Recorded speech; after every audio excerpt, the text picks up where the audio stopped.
Chapter 1601. Recasting the Disintegration Armor. Chapter 1601. Recasting the Disintegration Armor. With Xueqi's permission, Sealora looked at the disintegration armor before her and smiled. She then stretched out her hand and grabbed the armor directly. The disintegration armor's frightening disintegration power could destroy even a table made out of fire essence stone. Yet now, the armor had no effect on Sealora's gloved hand whatsoever. Amazing. Sure enough, a Grandmaster Forger really is an extraordinary existence. Xueqi was indescribably shocked as he looked at the leather gloves Sealora wore. The fact that the gloves remained unaffected by the disintegration power the disintegration armor radiated could only mean that the pair of gloves was legendary equipment. In God's domain, legendary items were likewise items that NPCs could obtain only by chance. Even among Tier 4 NPCs, very few of them would have a legendary item. Meanwhile, those who did were no doubt powerful individuals in kingdoms and empires. Moreover, Sealora did not have just one legendary item. When the disintegration power tried spreading to Sealora's body, a layer of invisible power blocked it abruptly. Meanwhile, the only possibility Xueqi could think of to explain such a phenomenon was that the leather armor Sealora wore was also legendary rank. 2 legendary items. In the past, even players who obtained only one legendary item could challenge opponents of a higher tier. Meanwhile, players that managed to acquire 2 legendary items had been as rare as a phoenix's feather in God's domain, and every one of them was a Tier 6 God-ranked player. Just as Xueqi was admiring the legendary items on Sealora, the latter picked up the disintegration armor and placed it in the heart of the magic array protecting the smithy. She then began drawing runes and chanting an incantation. Following which, line after line of divine runes flew rapidly to surround the disintegration armor. After just a short moment, hundreds of lines of divine runes encircled the disintegration armor. These runes then transformed into magic arrays. In the blink of an eye, a 5-fold magic array formed around the disintegration armor. The frightening pressure that the 5-fold magic array radiated made even Xueqi extremely uncomfortable. When the 5-fold magic array's formation was complete, the magic array thoroughly suppressed the disintegration power the disintegration armor was leaking. Seeing this, Sealora took out a crystal, which glowed with a golden hue, and inserted it into the 5-fold magic array. Boom! The moment the golden crystal came into contact with the magic array, the entire magic array ignited with dazzling, golden flames. Unlike ordinary flames, these golden flames gave off a sacred and gentle feeling. Meanwhile, the disintegration armor trapped inside the magic array started transforming. The incomparably tough materials making up the armor turned bright red and even showed signs of melting. What? This is sacred fire.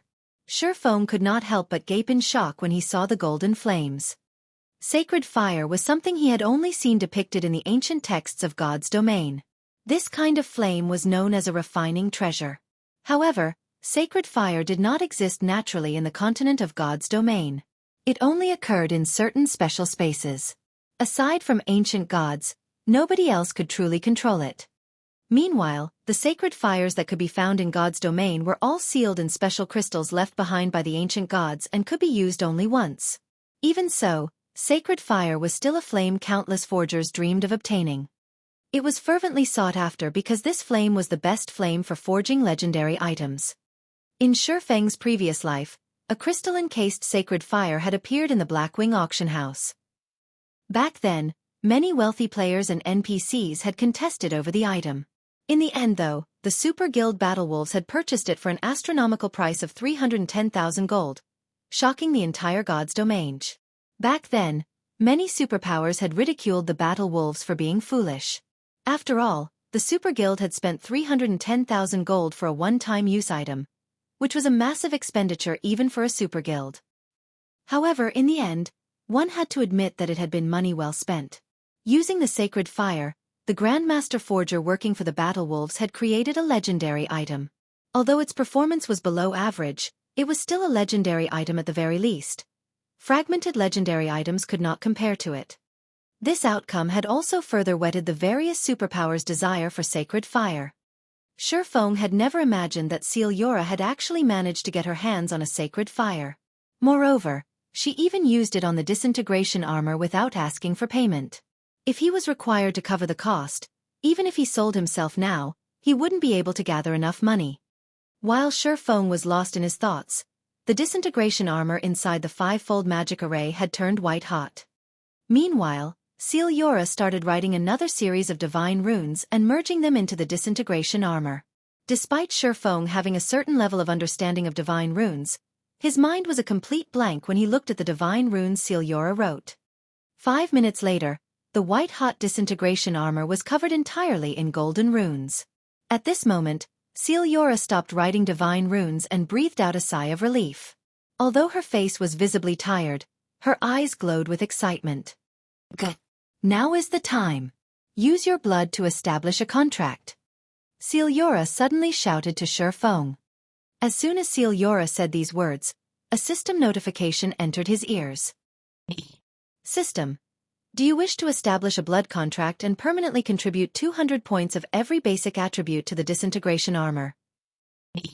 200 points of every basic attribute? Xueqi could not help being shocked as he looked at the system notification. Permanently losing 200 points in every basic attribute was equivalent to losing 1,000 attribute points. Losing so many attribute points was no laughing matter. If an ordinary expert were placed in such a situation, their accounts would be crippled instantly. Even Xueqi would have great difficulty making up for such a loss. Xueqi had never expected the price of the disintegration armor to be so huge. System. You have 5 seconds remaining to make a decision. If you refuse, you will not have another chance in the future. Alright, I agree. Xueqi declared while clicking Agree. Just like the system had stated, this was an opportunity for him. If he rejected it, who knew when he would gain another chance to obtain a legendary item in the future?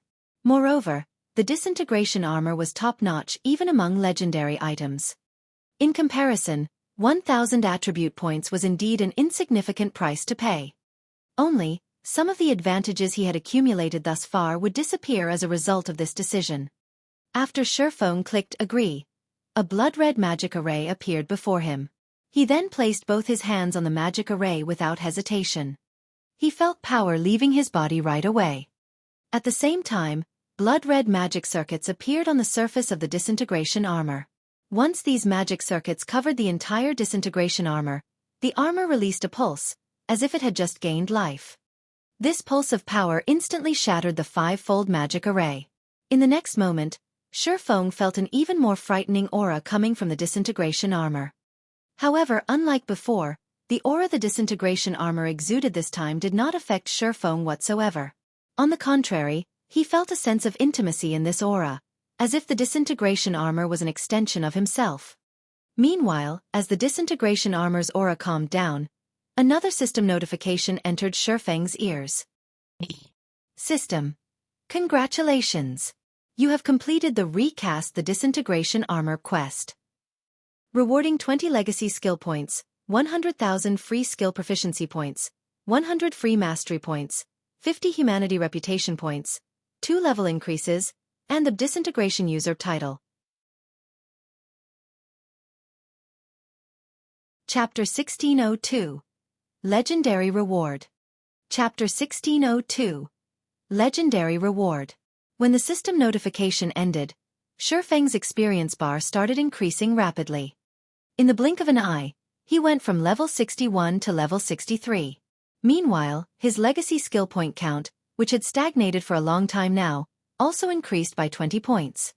What a bountiful reward! Xueqi could not help getting a little excited as he looked at the quest reward. Normally, aside from completing special quests, players would receive only 1 legacy skill point for every 3 level-ups. To put it simply, legacy skill points were extremely rare. Yet now, he had obtained 20 points from a single quest, enough for him to exchange for 1 or 2 Tier 2 legacy skills. In God's domain, skill books for the Tier 2 standard and higher were extremely rare. Normally, players could obtain skills and spells at Tier 2 and above only by using legacy skill points.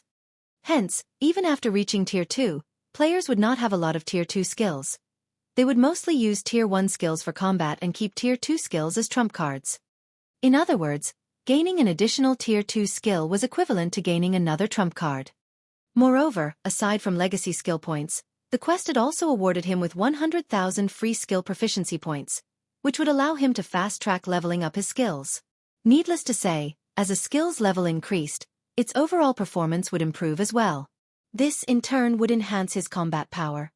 Following which, Xueqi spent all of his legacy skill points to learn Purgatory Pentaslash, a Tier 2 legacy skill with maximum explosive power. Purgatory Pentaslash. Action type. Requires Sword. Tier 2. Level 1. Proficiency 0/30,000. Instantly execute 5 slashes, with each slash being stronger than the former. Each subsequent slash gains an additional 20% strength and 10% attack speed. Cooldown. 20 seconds. After learning the skill, Xueqi immediately invested 30,000 proficiency points to upgrade Purgatory Pentaslash to Tier 2, Level 2. Now, each subsequent attack gained an additional 21% strength and 11% attack speed. Although the improvement was small, to a Tier 2 player, an addition of 1% strength could mean an increase of 10 strength. Not to mention, this addition would be repeated 4 times in total. As for the remaining 70,000 proficiency points, Xueqi used them to upgrade the Tier 1 Chop. Chop was a skill that swordsman players could learn at Tier 0. The skill could be upgraded only to the Tier 1 standard at maximum. However, it was a skill that players would frequently use in battle, as it had a very short cooldown. At the same time, the skill also dealt a relatively significant amount of damage. Hence, as long as swordsman players upgraded their chop skill, their overall DPS would improve as well. After Xueqi invested his remaining 70,000 proficiency points, his chop skill leveled up twice, instantly going from Tier 1, Level 3 to Tier 1, Level 5. Chop. Action type. Requires Sword. Tier 1, Level 5, Proficiency 12, 612/30,000. Additional 1,600 base damage. Deals up to 3 consecutive hits in 1 second. If attacks land in the same location, damage is increased by 60%. Attack range. 7 yards. Cooldown. 3 seconds. Compared to when the skill was at Tier 1, Level 1, after it reached Tier 1, Level 5, not only did the additional base damage it dealt increase by 1,000 points, but the bonus damage multiplier provided, if all 3 attacks landed on the same spot, had also risen from 50% to 60%. There was a significant improvement in damage. Most importantly, the attack range had also extended from 6 yards to 7 yards, which made it even more difficult for enemies to dodge the skill. Xueqi felt very satisfied with this outcome. In the past, Level 60+ swordsmen normally managed to level up their chop only to Tier 1, Level 2 or Level 3. Very few had been able to level up the skill to Tier 1, Level 4, much less Level 5. After distributing his free skill proficiency points, Xueqi set his eyes on the Disintegration User title. Disintegration User. Advanced title. The proof of ownership for the Disintegration power. Endow Disintegration power to a maximum of 30 players within a 200-yard radius, increasing their basic attributes by 10% and damage by 20%. The magic damage and physical damage they receive will also be decreased by 30% and 15%, respectively. Reading the introduction for the Disintegration User title stunned Xueqi. Titles were different from domain skills. In the case of domain skills, the simultaneous use of multiple domain skills would weaken their effects slightly. There might even be a counterreaction. However, it was a different story for titles. The effects of titles could be stacked with the effects of domain skills without them interfering with one another. Although he could only endow Disintegration power to a maximum of 30 players, it was still plenty amazing. The Disintegration User title would work wonders in team battles and dungeon raids. Meanwhile, although the Disintegration User title's effects were wonderful, Xueqi had noticed an even more exciting matter. And that was the increase to his basic attributes.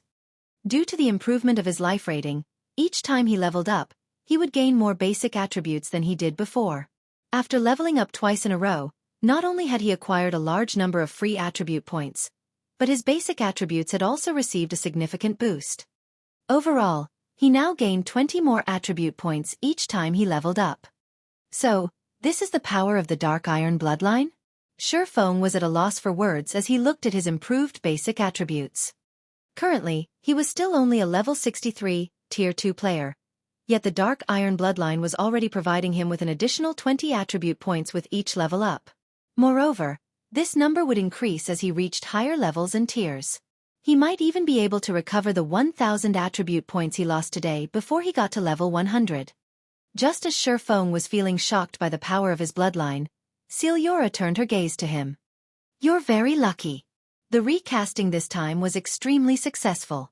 However, as you are too weak right now, despite having established a blood contract with the disintegration armor, you still cannot fully control the disintegration armor. Right now, all the blood contract is doing is preventing you from being affected by the armor's power. If you wish to fully control the armor, you'll need to become stronger," Xueqi said as she turned her gaze back to the disintegration armor, which was still sitting in the center of her smithy's magic array. "However, you don't need to feel dejected. Although you cannot use the disintegration armor now, since you've already established a blood contract with it, you can utilize a small portion of its power." Although she had managed to recast the disintegration armor, at the end of the day, she was not the armor's creator. She only managed to shoddily re-establish the armor's magic circuits using her limited knowledge of divine runes. The divine runes she drew simply could not compare with those of the disintegration armor's creator. The final magic circuit she ended up forming still had many problems. The flow of energy in the armor also wasn't perfect. Without a considerable amount of power, one would not be able to control the armor at all. Upon hearing Xueqi's words, Xueqi could not help but take a look at the disintegration armor's attributes. Indeed, just like Xueqi had said, the disintegration armor was still considerably unstable after being recast.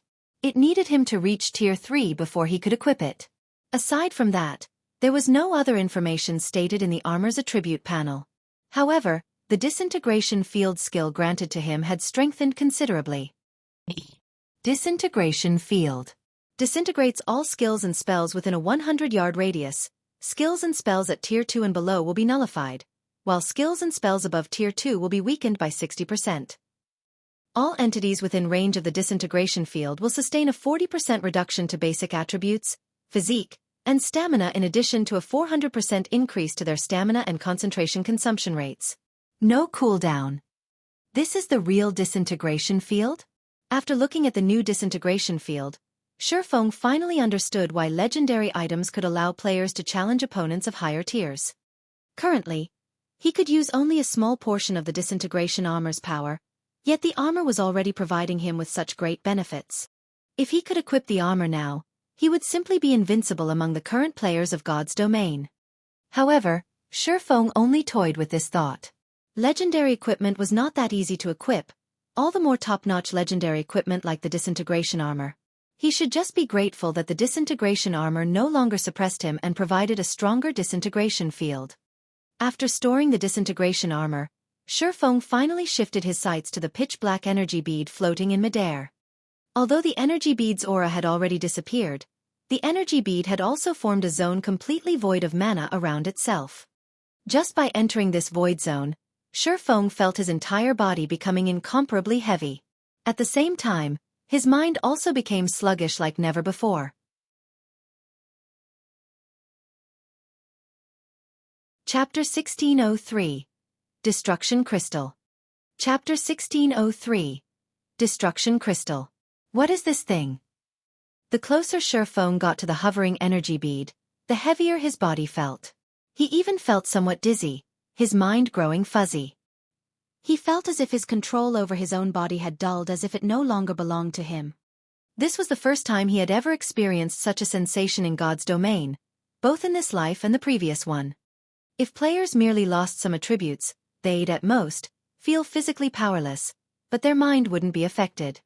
Yet, despite his unchanged basic attributes, his overall combat power had decreased by at least 80%. At this point, even an ordinary Tier 2 player could easily kill him. It's best if you don't get too close to this thing.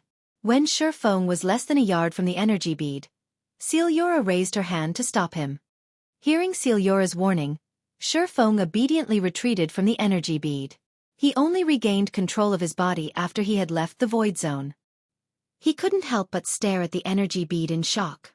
It was too strong. If he could wield this power, using it on the battlefield against other players, he'd become truly invincible. While the energy bead didn't suppress basic attributes, it significantly reduced players' control of their bodies, and regardless of how high a player's attributes were, they'd become a helpless child when subjected to the energy bead's mental suppression. This isn't something you can withstand at your current power. If you try to touch it, you'll lose your life on the spot. Even if you are a heaven-blessed individual, it'll still be some time before you can resurrect, Xueqi explained when she noticed Shifeng's dumbfounded expression. Death upon touch? And the resurrection time is so long? Shifeng couldn't help his growing curiosity over the bead's identity. Lady Xueqi, what is this item? He had heard of many items that could kill players upon contact, but he had never heard of items increasing players' resurrection time. As far as he knew, only certain skills and high-tiered NPCs could do such a thing. The ability to absorb a player's soul was one such example. Yet, even after using omniscient eyes on the energy bead, the bead's inscription still said unknown. He couldn't even get a name. This is a destruction crystal, formed from the power of destruction. Not only can it destroy physical material, but it can also destroy souls. If even a strand of this power of destruction taints an immortal soul, it will need a long time to recover, Xueqi explained as she watched the hovering black bead. Although the destruction crystal is currently inactive, even the weak energy it's radiating is dangerous to Yule. After her explanation, Xueqi began to chant an incantation, writing several lines of divine runes in the air as she did so. In seconds, the divine runes encased the destruction crystal. With a wave of her hand, Xueqi sent the hovering crystal to Shifeng. You can consider this destruction crystal as an unexpected reward. Use it during a crucial moment to save your life, but be careful when you do. If not handled properly, you might sacrifice your own life during the process. Xueqi gravely warned Shifeng. All right, you can leave now. I've gained a significant boon from recasting the disintegration armor, so I need to rest and process the information. Since I don't wish to be disturbed, I'll be leaving White River City for some time. Shifeng stored the destruction crystal and nodded to Xueqi before taking his leave. Although it seemed as if Xueqi hadn't done much, as a master forger, Shifeng was familiar with the delicacy of re-establishing the disintegration armor's magic circuits. The process would even exhaust a grandmaster forger like Xueqi. After leaving Xueqi's smithy, Shifeng could no longer bottle his curiosity as he inspected the destruction crystal in his bag. Destruction crystal. Consumable. Sealed by Xueqi. When unsealed, unleashes the power of destruction in a 1,000-yard radius. A 1,000-yard AoE? Shifeng's jaw dropped when he read the introduction text. The destruction crystal's AoE was even stronger than Tier 4 large-scale destruction spells, but unlike these spells, which could be cast from a distance, the disintegration crystal would explode the moment the seal was lifted. Even if a player threw the thing when they activated it, they'd be lucky to get it 100 yards away and would still get caught in the AoE. Meanwhile, the power of destruction would damage both the physical body and the soul. If this power killed a player, the consequences would be even more severe than if their immortal soul were absorbed. It was no wonder why Xueqi warned him to take care when using the destruction crystal. I mustn't use this unless it's absolutely necessary. When Shifeng recalled the feeling of standing too close to the power of destruction, his heart skipped a beat. However, now that he had dealt with the disintegration armor, his basic attributes were free of its suppression. Moreover, he no longer had to worry about mutated orcs targeting him out in the fields. He could now execute his plans without worry. As Shifeng prepared to visit Zero Wing City to check on its situation, his system communicator rang. Phoenix Rain. Shifeng could not help his curiosity when he saw the caller ID. Phoenix Rain had been very busy lately. After gaining control of a portion of Thunder Island, she had quickly taken advantage of the opportunity to grow her faction's strength. In addition, she still had to keep an eye on Nine Dragons' Emperor. She should be busy as hell without a minute to spare, yet she was contacting him. Naturally, Shifeng picked up the call. Yifeng, I've just received some important information. You should be very careful of Heaven's Burial, Phoenix Rain said somberly. Since Nine Dragons' Emperor gained nothing on Thunder Island due to our partnership, he secretly colluded with Beast Emperor. From what my subordinates discovered, Nine Dragons' Emperor has only made one demand of Beast Emperor: Zero Wing's destruction. Furthermore, Beast Emperor has deep ties with Heaven's Burial. Now that your two guilds are at war, Beast Emperor won't miss this opportunity. Beast Emperor? Xueqi frowned. Previously, due to his focus on the war with Heaven's Burial, he had temporarily set aside the issue of Beast Emperor and the Black Dragon Empire's evil god's temple. If Beast Emperor really got involved in this guild war, Zero Wing would be at a disadvantage. Yet Xueqi didn't know the evil god's temple's exact whereabouts in the Black Dragon Empire and Star Moon Kingdom. Beast Emperor also moved like a ghost, and right now, Xueqi had no way of dealing with the man. You should also be careful of Heaven's Burial's Lei Jingyang. Although Lei Jingyang only leads a workshop, the Thunder Legion under his command has quite a few refinement realm experts. Moreover, the Thunder Legion's members are extremely adept in field combat. When Crimson Emperor tried to contest Lei Jingyang's group over an ancient ruin, the guild actually lost. Even Cuttlefish, the commander of Crimson Emperor's trump card legion, died. It's best if you avoid small-scale field battle with Lei Jingyang's people, Phoenix Rain warned. Even Cuttlefish lost? Xueqi was surprised. Crimson Emperor was a super first-rate guild and in no way weaker than the Dragon Phoenix Pavilion. Naturally, Cuttlefish, who commanded the guild's trump card legion, was a powerful individual. Although he was not a domain realm expert, he had a wealth of combat experience. He was also the Guardian Knight and ranked 77th on the God's Domain Experts list, earning the nickname Iron Wall. In a one-on-one fight, even domain realm experts would struggle to kill him. Furthermore, Cuttlefish was constantly surrounded by his own experts. Xueqi found it hard to believe that Lei Jingyang had actually killed the man. In any case, just be careful, Phoenix Rain reiterated. If you lack manpower, I'll send Blue and a group of experts to help. I'm sure that Heaven's Burial will hold back from doing anything drastic with the Dragon Phoenix Pavilion's members around. Thank you for the offer, but we'll handle this ourselves. After all, I'm sure that you have your own issues to deal with. I've heard that Nine Dragons Emperor has been causing quite a bit of trouble for you lately, Xueqi said, smiling as he rejected Phoenix Rain's offer. While Heaven's Burial wasn't an easy foe, Zero Wing was no pushover, either. All right. Phoenix Rain sighed. She felt that Zero Wing was too stubborn. Although Zero Wing had grown quite strong, it still wasn't a match for Heaven's Burial. Moreover, its enemy had the support of Blackwater and Beast Emperor. If this war weren't dealt with properly, it might mean the fall of Zero Wing. After Xueqi disconnected the call, he contacted Aqua Rose and instructed her to gather the guild's internal members and the disciples from the White Tiger Dojo in White River City's guild residence. He had been preoccupied with his own matters, but now that he was free, it was time to introduce some new blood to the guild.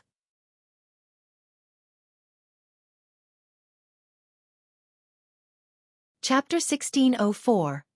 Raising Levels. Chapter 1604. Raising Levels. Guild Leader, do you intend to include them in the guild's war of attrition? When Aqua Rose received the order to gather the experts the guild still nurtured, she could only assume that Xueqi wanted to use them in the war against Heaven's Burial. Currently, Zero Wing severely lacked expert players. Moreover, both the guild's internal members and the disciples from the White Tiger Dojo had improved their standards considerably. Some of the more powerful players had already reached the Trial Tower's 6th floor. Even in a super guild, these players would be considered experts. If they could send these players to the field, they could help make up for Zero Wing's lack of experts. In any case, they need training to improve their techniques. They'll grow much faster in live combat. Xueqi nodded. Although that is true, their levels aren't high enough. The highest leveled among them is only level 39, while most of them aren't even level 35 yet. With such a huge gap in equipment and levels, their techniques won't add to the guild's combat power regardless of how good they are, Aqua Rose said, shaking her head. The various large guilds' elite members were, on average, level 45. There was easily a 10-level gap between these elite players and Zero Wing's internal members. Meanwhile, every 5 levels was a minor turning point when it came to weapons and equipment in God's domain. Techniques couldn't make up for such a massive difference that easily. I know. That's why I'm taking them out to level, Xueqi said, smiling. He still wasn't satisfied with these internal member standards, and since he had been busy with his own matters, he had set aside the issue of helping them level. But now that their combat standards had reached a sufficient level, he had to help them level up, transforming them into usable combat power for the guild. Zero Wing had nearly 200 internal members, and the White Tiger Dojo had sent him 500 disciples. Although the White Tiger Dojo's disciples weren't Zero Wing members, they were under his command while they trained with the guild. It'd be a waste not to put them to good use.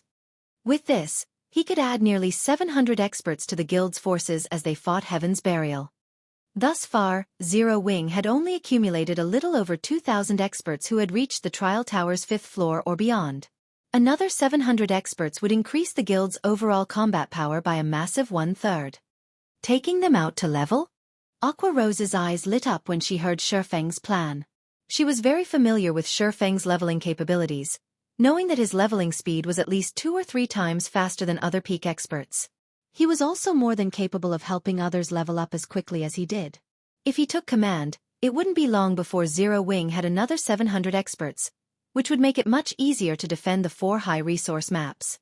However, after giving the matter some more thought, Aqua Rose shook her head and said, "Guild leader, I'm afraid helping them level up will be difficult right now. Heaven's Burial is constantly watching our people. If we send our internal members to the fields to level, Heaven's Burial will certainly ambush the group. They might lose levels, rather than gain them." "Relax.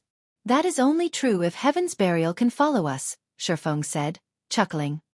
When he had decided to take Zero Wing's internal members out to level, in truth, it had been a passing thought. Obtaining mana ore was his true goal. Although the Boneless land was rich with ores, it was also a good leveling area. Plenty of low HP and defense demonic creatures roamed the map, and their respawn rate was fairly fast. These demonic creatures' high magic resistance and combat standards were the only issues, making them difficult to deal with for magical class players. To Xuefeng, however, these monsters were not a problem. After all, he had the Bible of Darkness, and in that map, he'd be in his element. Following which, Aqua Rose notified Zero Wing's internal members and the White Tiger Dojo's disciples to gather in White River City's guild residence. While he waited, Xuefeng made a trip to the candlelight trading firm to grab pickaxes before heading to the residence himself. When Xuefeng arrived, the gathered crowd stirred. They had never expected their guild leader to take them out to level, and for a moment, they were all immensely excited. Every player who had played God's Domain for some time knew of the title Sword King.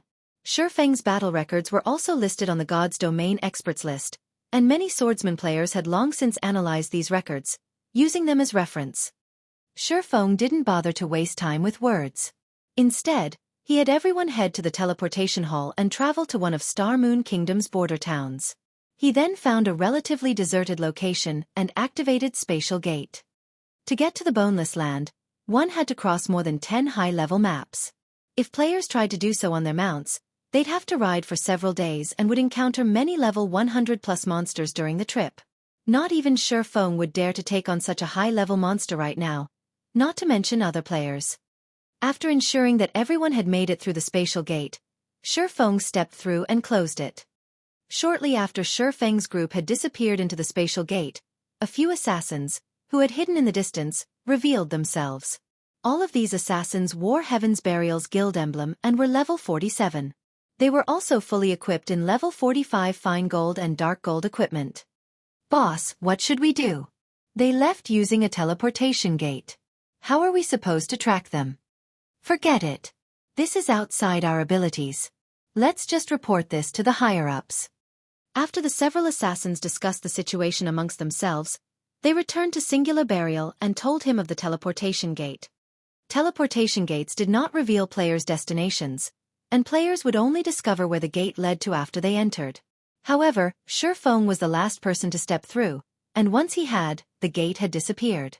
They had no way of tracking the group from Zero Wing. "It seems we've backed Black Flame into a corner. At such a crucial moment, a guild leader like him is taking a bunch of level 30+ players out to level." Singular Burial could not help but laugh when he read the report. He then turned to Daybreak Fog and asked, "Have Lei Jingyang and Blackwater's men gathered in their designated locations?" "Most of their forces have arrived. They can take action at any time," Daybreak Fog replied. "Good. Have them activate the war barriers to lock down the maps. It's about time we give Zero Wing a taste of hell," Singular Burial said, laughing madly. To crush Zero Wing swiftly, they had dispatched 8,000 experts to hunt down the enemy guild's members in the 4 high-resource maps and utilize the war barriers to trap them within. In addition, they had dispatched 40,000 elite members to guard the map's entrances. Understood. Daybreak Fog immediately commanded the guild members to spread out across the 4 maps. With Daybreak Fog's command, Heaven's Burial's members went into action, activating the war barriers and preventing every player in the 4 maps from using return scrolls. If players wished to leave the maps, they'd have to do so through the map's entrances. Meanwhile, Heaven's Burial and Blackwater's experts scoured the maps for Zero Wing's members in 100-man teams. Boss Flo, there's a 6-man party from Zero Wing ahead, but they're all wearing cloaks, so we can't see their levels. Should we attack? A level 47 assassin reported through his team chat as he watched the small party walk through the forest ahead. A 6-man party? Are there any important players among them? Broken Flo, who wore level 45 Dark Gold set equipment, asked quietly. They knew just how powerful Zero Wing's experts were. This was especially true for Aqua Rose, Fire Dance, Cola, Flying Shadow, and the guild's other core members. Singular Burial had already warned them to stay as far away from these individuals as possible. Although Broken Flo wasn't pleased with the decision, he had no choice but to follow his guild leader's orders. No. None of the 6 players are on the list, but they seem to have pretty good equipment. They're likely an expert party from Zero Wing, the assassin reported after taking a closer look. Good. It seems that we've gotten lucky and come across one of Zero Wing's expert parties. Keep an eye on them. We'll head over right away. Broken Flo said as he licked his lips in anticipation. Immediately, he led his team towards the assassin's current position.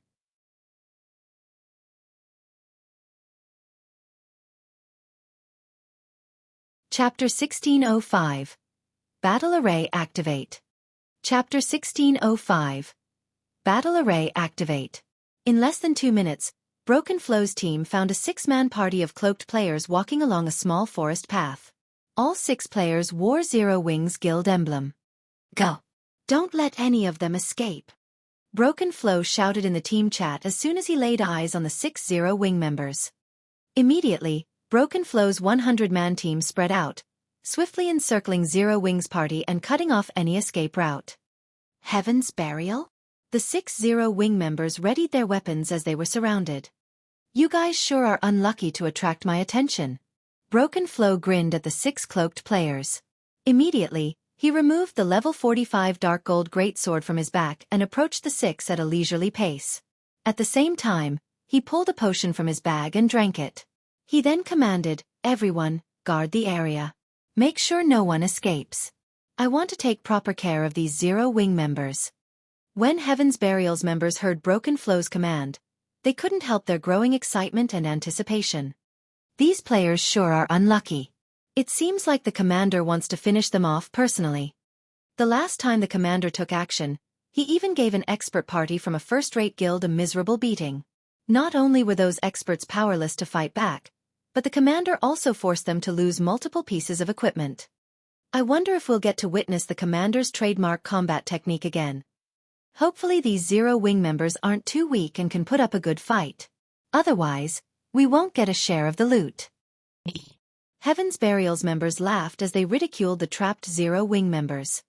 The guild had already declared that, during this hunt, not only would they earn GCPs for killing Zero Wing members, but they also got to keep whatever loot dropped from their kills. Although Zero Wing's members had been ambushed countless times, the guild's experts had suffered minimal losses. Most of these experts still had their top-tier equipment.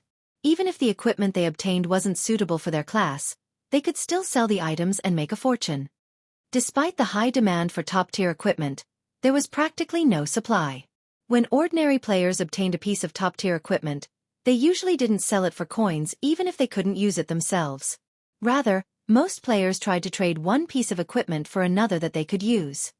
Now that they had come across 6 Zero Wing experts, this was a golden opportunity to walk away with massive profit. Of course, Broken Flo didn't care about the equipment. Rather, he wanted to relieve some stress.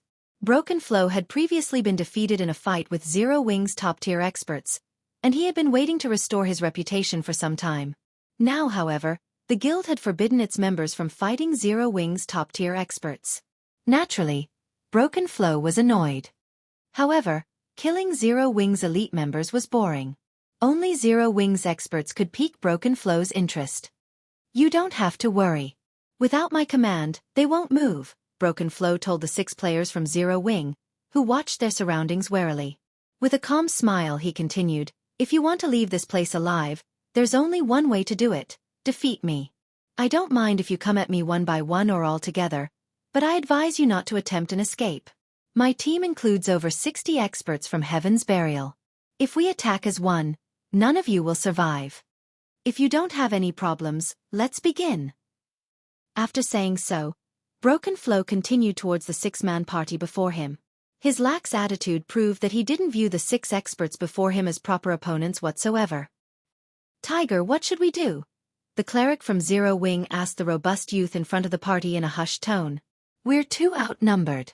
There's no way we can break through this encirclement. It seems we have no choice but to fight this Broken Flow fellow. Infant Tiger, the party's leader, realized that their situation had taken a turn for the worst. They might not have had an issue if they'd come across an ordinary expert team, but he hadn't expected them to encounter a team led by one of Heaven's Burial's top-tier experts. In a moment, I'll distract him while you guys find an opportunity to strike. Don't worry about hitting me. When the other members heard Infant Tiger's plan, they nodded silently. Their leader's decision didn't surprise any of them. Although they were strong, there was a considerable gap in strength between them and Broken Flow. Only the guild's core members, like Yi Wumian and Minor Wind, could go toe-to-toe with such an expert. However, Broken Flow did not give Zero Wing's party much time to consider their options. Once he was within 30 yards of the party, he abruptly accelerated and pounced like a ferocious tiger as it was freed from its cage. Broken Flow saw no value in Zero Wing's ordinary experts. He currently wore level 45 Dark Gold set equipment and wielded a level 45 Dark Gold greatsword.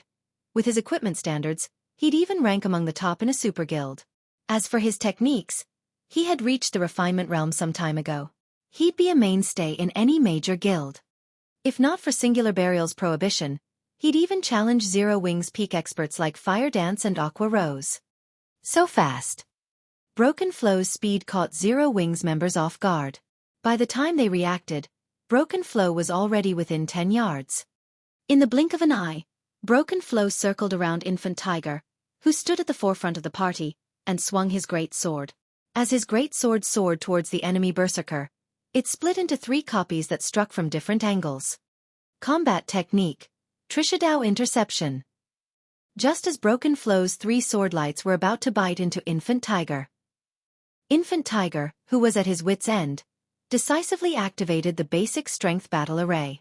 Immediately, the mana around Infant Tiger and the other 4 melee players in the Conqueror's armor went berserk. The 5 melee players felt as if their minds connected, their senses expanding in a way they had never before experienced. Despite Broken Flow's sword lights targeting his blind spots, Infant Tiger saw all 3 clearly. Suddenly, Infant Tiger turned and sidestepped, miraculously evading all 3 attacks. Without even turning to look at Broken Flow, Infant Tiger swung his own blade, sending an arc of silver slicing through Broken Flow's side. Broken Flow panicked. Since his attacks had missed, his stance was off balance, and his defense was riddled with holes. Instinctively, he activated Whirlwind Slash and rotated his body despite his awkward stance. Boom! When the 2 great swords collided, brilliant sparks surrounded the fighters. Due to the impact, Broken Flow was forced back 2 steps. Infant Tiger, however, hadn't moved. The difference between the berserkers' strengths was obvious. When Heaven's Burial's members saw this, they were dumbfounded. They had never thought that their commander would be at a disadvantage against an ordinary expert. As for Broken Flow himself, he stared at Infant Tiger with a grim expression. Although he had only exchanged 2 moves with the enemy berserker, he realized that not only was Infant Tiger's strength higher than his, but the enemy's combat standards were also extraordinary. No ordinary expert could evade his 3 accurate and fast attacks. However, the situation also confused Broken Flow. When did Zero Wing obtain an expert berserker as powerful as he was? Who are you? Broken Flow shouted at Infant Tiger.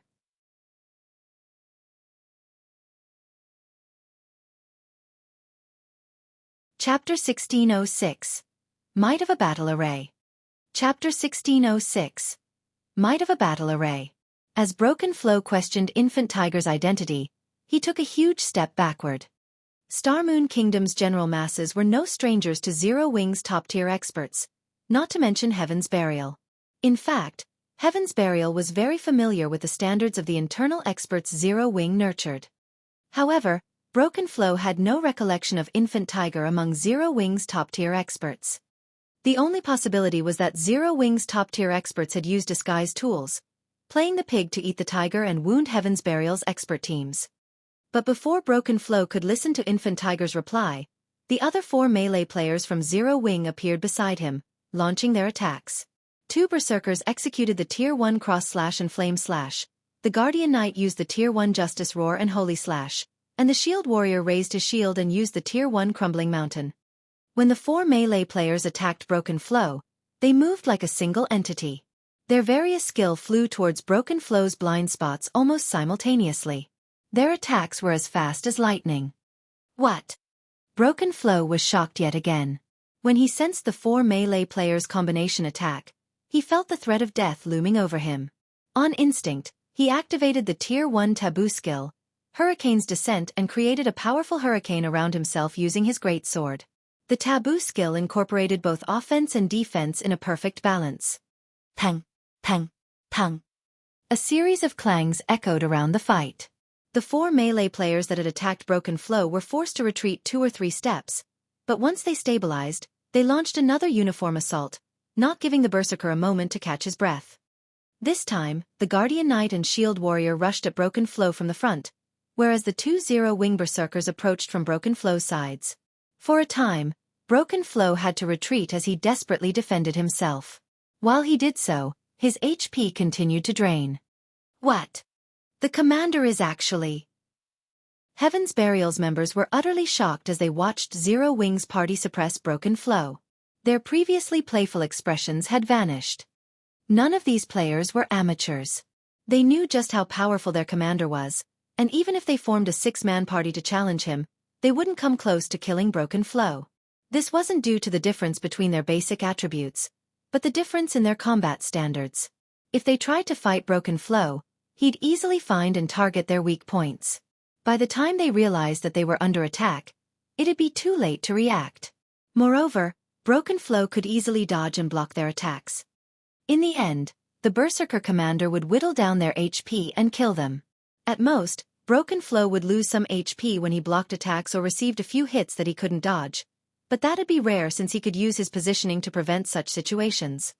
Yet now, regardless of how Broken Flow shifted his stance, he couldn't avoid the 4 melee players' pincer attacks as they continued to shave away his HP. However, this wasn't the most frightening aspect of this fight. What Heaven's Burial's members found truly shocking was the fact that Broken Flow couldn't force his way out of the encirclement. No matter how he tried to counter the 4 melee players, the outcome was the same. His targets would either deflect or block his attacks, refusing to budge an inch. Broken Flow looked like some beast trapped in a steel cage. The spectating Heaven's Burial members weren't the only ones shocked. Broken Flow, who desperately fought for his life, was flabbergasted. Of the 4 melee players assaulting him, one had combat standards to rival Infant Tiger. This Zero Wing party actually had 5 Refinement Realm experts. Even super guilds valued Refinement Realm experts, and they'd be top-ranked fighters in first-rate guilds. Yet, this 6-man party had 5 of these experts. If you weren't familiar with the combat styles of Kola, Shadow Sword, Turtle Dove, Yi Wumian, and Zero Wing's other top-tier melee experts, he'd suspect that these 4 players were those experts in disguise. As Broken Flow continued to fend off the 4 Refinement Realm experts, whose basic attributes were even higher than his, a bitter taste filled his mouth. Although he had invited Zero Wing's party to attack him as one, he hadn't expected 4 Refinement Realm experts to gang up on him shamelessly. Even Infant Tiger danced around him, looking for the opportunity to land a fatal blow. What Broken Flow did not know, however, was that Infant Tiger and the others were just as shocked. They had never thought that the basic strength battle array would be this powerful. Not only did the battle array provide basic attributes akin to a miniature berserk skill, but their combat standards had also improved. Meanwhile, Infant Tiger wasn't moving around Broken Flow to land a fatal blow. Rather, he was helping his four companions by providing an additional view of the battle. By doing so, he gave his companions an accurate view of the enemy berserker's movements regardless of how Broken Flow retaliated. When Broken Flow noticed that his HP had fallen by 2/3, he dismissed his previous promise as he shouted, "Everyone, attack! Do not let any of these people escape." At the same time, Broken Flow activated his berserk skill to break away from the enemy encirclement. If he didn't escape now, Infant Tiger and the other experts from Zero Wing would kill him before reinforcements arrived. Unfortunately, Heaven's Burial's other members were still dazed even after Broken Flow issued the command. Their minds only reacted a short moment later, commanding their bodies to move. As expected of Heaven's Burial, its members' word is nothing more than a fart. Infant Tiger ridiculed Broken Flow. Hearing the insult, Broken Flow's expression twisted into something dark. Could Infant Tiger have any less shame? Although he had challenged Zero Wing's entire party by himself, how could he have known that 5 of the 6 party members were Refinement Realm experts? Moreover, their coordination was so seamless that they moved as if they shared one body. Against such coordinated attacks, this team could even defeat a Flowing Water Realm expert, much less Broken Flow. However, Broken Flow's call for help prompted Infant Tiger and the others to activate Power of Darkness. Once their basic attributes soared, they launched another ruthless assault against the Berserker. This time, however, they held nothing back. After Xueqi had upgraded the Bible of Darkness, the power of darkness he granted his allies had grown stronger as well. Although Broken Flow's berserk skill was powerful, it was subpar compared to the improved power of darkness. In addition, Broken Flow's basic attributes were already lower than Infant Tiger and his companions. When both sides had activated their berserk skills, the gap between them only widened. Before the healers from Heaven's Burial could get within range, Zero Wing's Guardian Knight and Shield Warrior slammed their shields into Broken Flow, forcing the Berserker off balance. Infant Tiger and the other 2 Berserkers then appeared behind their target, launching a joint assault. Chop! Flame Slash! Cross Slash! Even under normal circumstances, Broken Flow would struggle to cope with these 3 simultaneous attacks. In the end, all 3 attacks landed squarely, draining his remaining HP. As his body collapsed, he dropped 3 pieces of level 45 Dark Gold equipment. Commander! How is this possible? Heaven's Burial's members were dazed when they watched their commander die. They had never dreamed that a peak expert like Broken Flow could be killed so easily. Moreover, Broken Flow had been slain by a bunch of Zero Wing members they had never even heard of.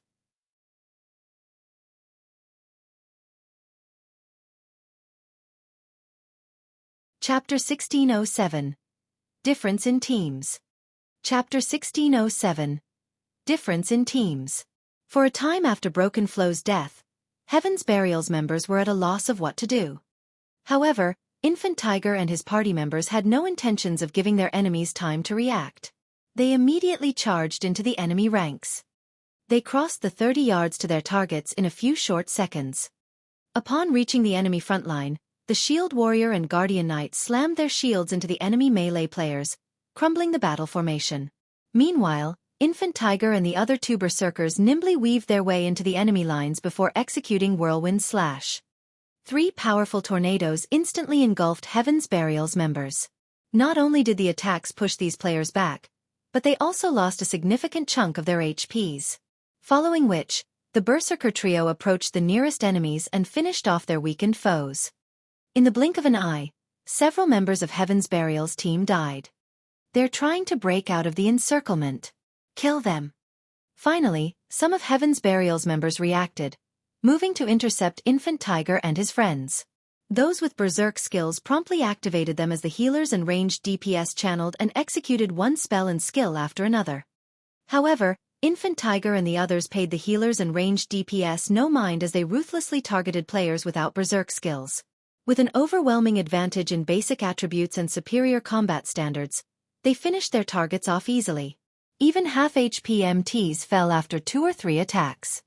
By the time Heaven's Burial's healers had launched their healing spells, their team had suffered over a dozen casualties. Moreover, the majority of the players that had died were MTs. In contrast, Zero Wing's 5 melee players were mostly unharmed despite being surrounded by so many melee players. They only suffered superficial damage. When the ranged DPS's attacks finally reached them, not only did Infant Tiger and his companions seamlessly evade the attacks as if they had long predicted the trajectories, but they also used some of Heaven's Burial's members as human shields. Although Heaven's Burial's healers did their best to keep their allies alive, Infant Tiger and the other 2 berserkers' attack power was simply overwhelming. Every one of the 5 melee players' attacks dealt over -10,000 damage if not blocked in time. Furthermore, the 3 berserkers were capable of launching multiple attacks per second. Elsewhere on the battlefield, although Heaven's Burial's members attempted to kill Zero Wing's lone healer, Zero Wing's 2 MTs had already moved to protect their comrade. Even when over a dozen melee players tried to corner the healer, Zero Wing's MTs easily repelled them all. In the end, they could only watch as the healer maintained Infant Tiger and the other Zero Wing berserkers' HP as the human meat grinders slaughtered their allies. As time passed, Heaven's Burial's 100-man team continued to lose members. In the face of Infant Tiger and the other 4 melee players from Zero Wing, Heaven's Burial's numerous experts were a joke. Just who are these people? When did Zero Wing find such experts? The more Heaven's Burial's members fought, the more frightened they became. At this point, the difference in both sides' strength was clear for all to see. No matter what kind of attacks they used, Infant Tiger and his companions effortlessly dodged or blocked them. In contrast, the Zero Wing berserkers' attacks always slipped past their defenses, landing direct hits and causing significant amounts of damage. And the more Infant Tiger and the others fought, the more familiar they became with the battle array. The battle array was too strong. Once they activated the battle array, they basically had a 360-degree view of their surroundings as long as they maintained proper positioning. Moreover, their improved physiques made it easy to cope with incoming attacks. In their eyes, Heaven's Burial's members were little more than children waving toy weapons. They had no problems predicting their enemies' attacks. They finally understood how God's Domain's peak experts were so powerful. They hadn't understood where the difference lay between them and these experts in the past, but now, they saw it clearly. They had to admit that being able to see everything around them and having control of their environment was intoxicating. It was no wonder why Xueqi had taken responsibility for their deaths. With this improved perception and control, they would be utter fools if they let a bunch of ordinary experts kill them. Only top-tier experts and peak experts with superior strength and techniques had any hope of defeating them. After 3 short minutes, only 20 players remained of Heaven's Burial's 100-man team. The survivors were fear-stricken as they stared at Infant Tiger and the other Zero Wing members. They felt as if these people before them were demons that had crawled up from hell, not players. Despite the cooperation of over 60 of their guild's experts, they had done nothing to Infant Tiger's 6-man party. In fact, they hadn't even dropped their enemies' HPs to below 50% throughout this fight. Meanwhile, when Infant Tiger and the others saw the corpses strewn across the ground, they couldn't help but feel a little proud. They had dreamed of defeating a 20-man expert team from Heaven's Burial, yet they had slain several times that. Retreat! Run away! Suddenly, the only thought Heaven's Burial's members had was of escape. Without hesitation, they turned and fled. Even with over 60 guild experts, they hadn't been able to do anything to Infant Tiger and his team. Now that they only had a bunch of elite members remaining, they were even less of a match for Zero Wing's party. They'd only throw themselves into the jaws of death if they continued to fight. If they died, they lose a level and a piece of equipment. Although the guild would offer compensation, it'd be far from enough to cover their losses. Don't think that you can get away so easily. Infant Tiger and the others chased after their fleeing enemies.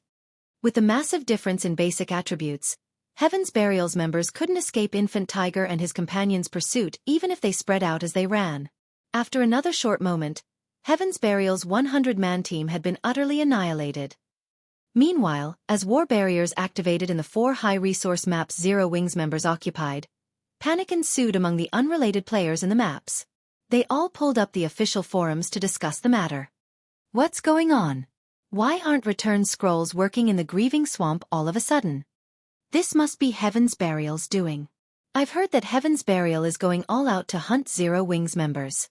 The guild has already dispatched over 8,000 expert members, not to mention the elites. It seems Heaven's Burial is finally getting serious. With 8,000 experts, they'll have no issues eliminating Zero Wing. Crap. They're really fighting each other. There's a fight between Heaven's Burial and Zero Wing's teams not too far from me right now. Heaven's Burial's 100-man team is amazing. It's completely overwhelming Zero Wing's 100-man team. The public had become interested in Heaven's Burial's hunt. No one had expected the guild to dispatch 8,000 experts to slaughter Zero Wing's members. Even a first-rate guild could, at most, field 3,000 experts. After all, the requirements to be considered an expert player in God's domain had become stricter than ever before. In the past, players would be considered experts once they reached the Trial Tower's 4th floor. But now, players had to reach the 5th floor. Some stricter guilds even required their experts to reach the 5th floor's middle stage. Yet, Heaven's Burial had nearly 3 times more experts than a first-rate guild. Guild leader, we've received a casualty report from Star Moon Kingdom. Daybreak Fog suddenly approached Singular Burial, who commanded the battle before them. Quietly she said, thus far, we've killed 1,809 Zero Wing members. That many? Didn't the battle start less than half an hour ago? Singular Burial nodded, satisfied, upon hearing the report. What about our casualties? Although the direct attacks were far more costly, they could deal a more severe blow to their enemy. Hearing Singular Burial's question, Daybreak Fog's expression darkened as she hesitated. Has something happened? When Singular Burial saw Daybreak Fog's reaction, apprehension welled within him. We've lost 3,237 members thus far. Among them, 923 are expert players, Daybreak Fog said. How is that possible? Singular Burial was dumbfounded when he heard these numbers. Immediately he demanded, what happened over there? They had sent over 8,000 experts over to Star Moon Kingdom, and Zero Wing only had around 2,000 experts. Even if Fire Dance and Zero Wing's other peak and top-tier experts took action, they could never make up for the massive difference.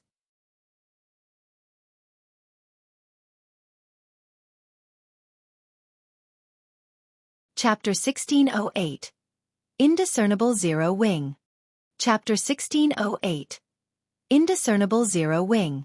Daybreak Fog could only shake her head helplessly in response to Singular Burial's question. Even she had been confused when she received the statistics report, wondering if someone had made a mistake when compiling the information. However, although someone could have miscounted the enemy's casualties, how could they do so with their own death counts? In other words, Zero Wing had indeed killed 3,237 of their members in less than half an hour. Moreover, nearly 1/3 were the guild's experts. Has no one discovered the reason behind this yet? Singular Burial growled, his brows twitching slightly in anger. Over 10% of their 8,000 experts had died in less than half an hour. If the other major powers learned that they didn't even know the cause of this grievous loss, they'd become a laughingstock.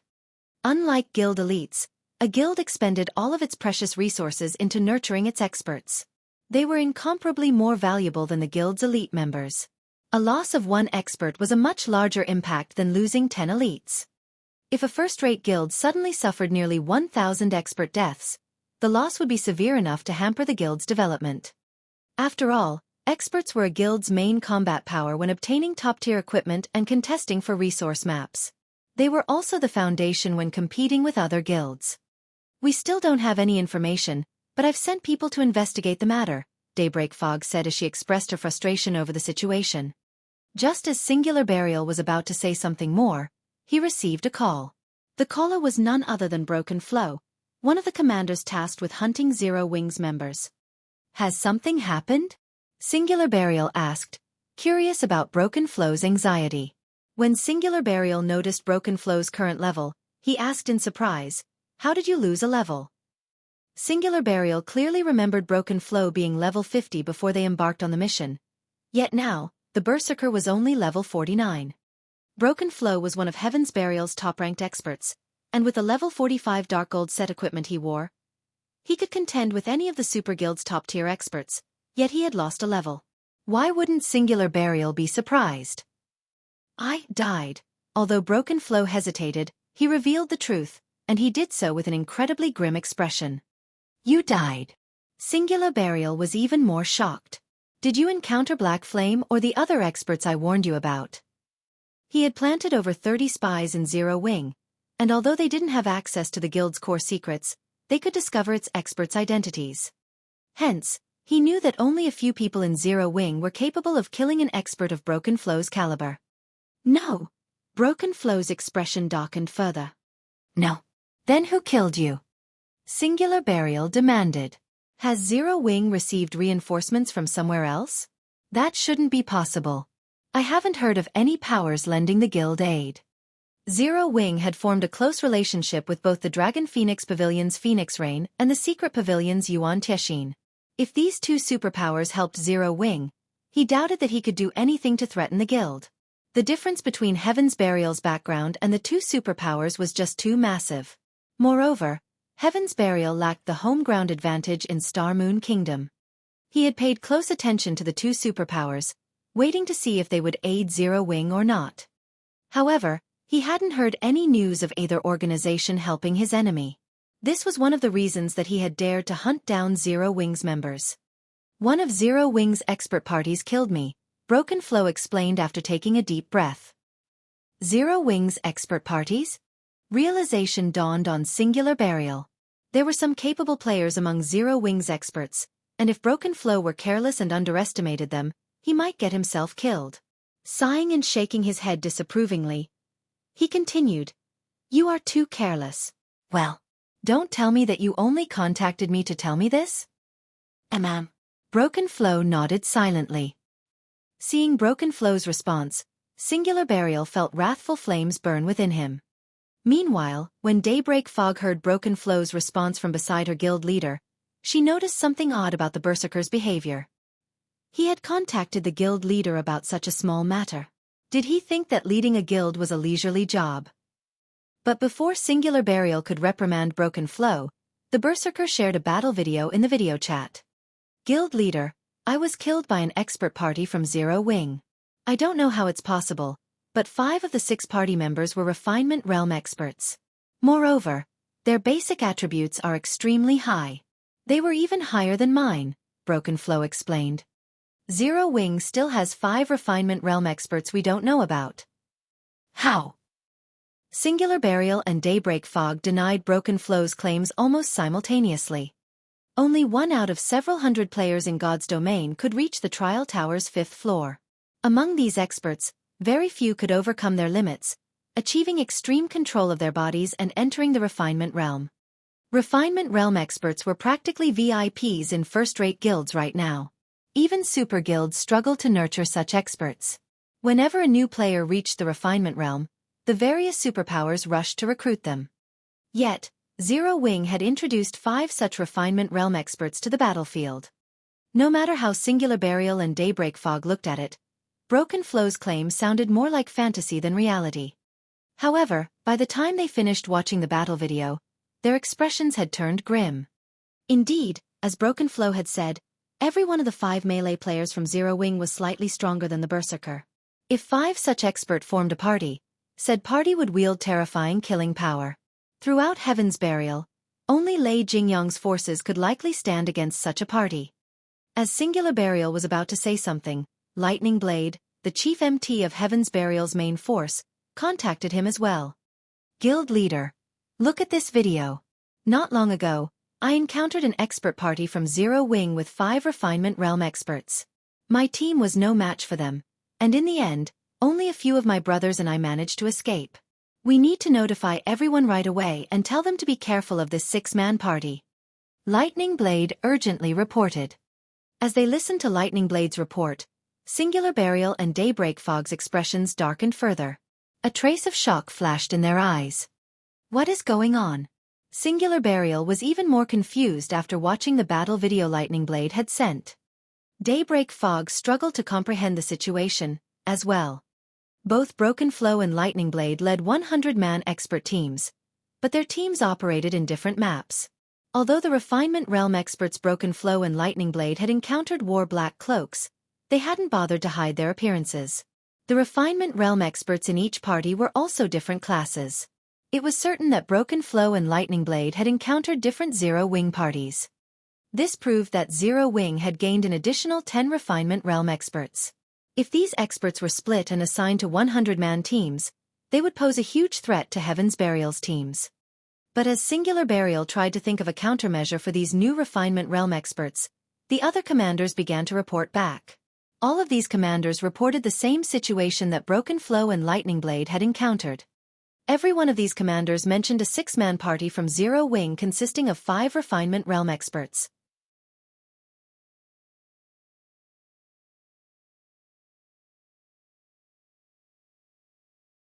Chapter 1609. Heaven's Burial retreats in defeat.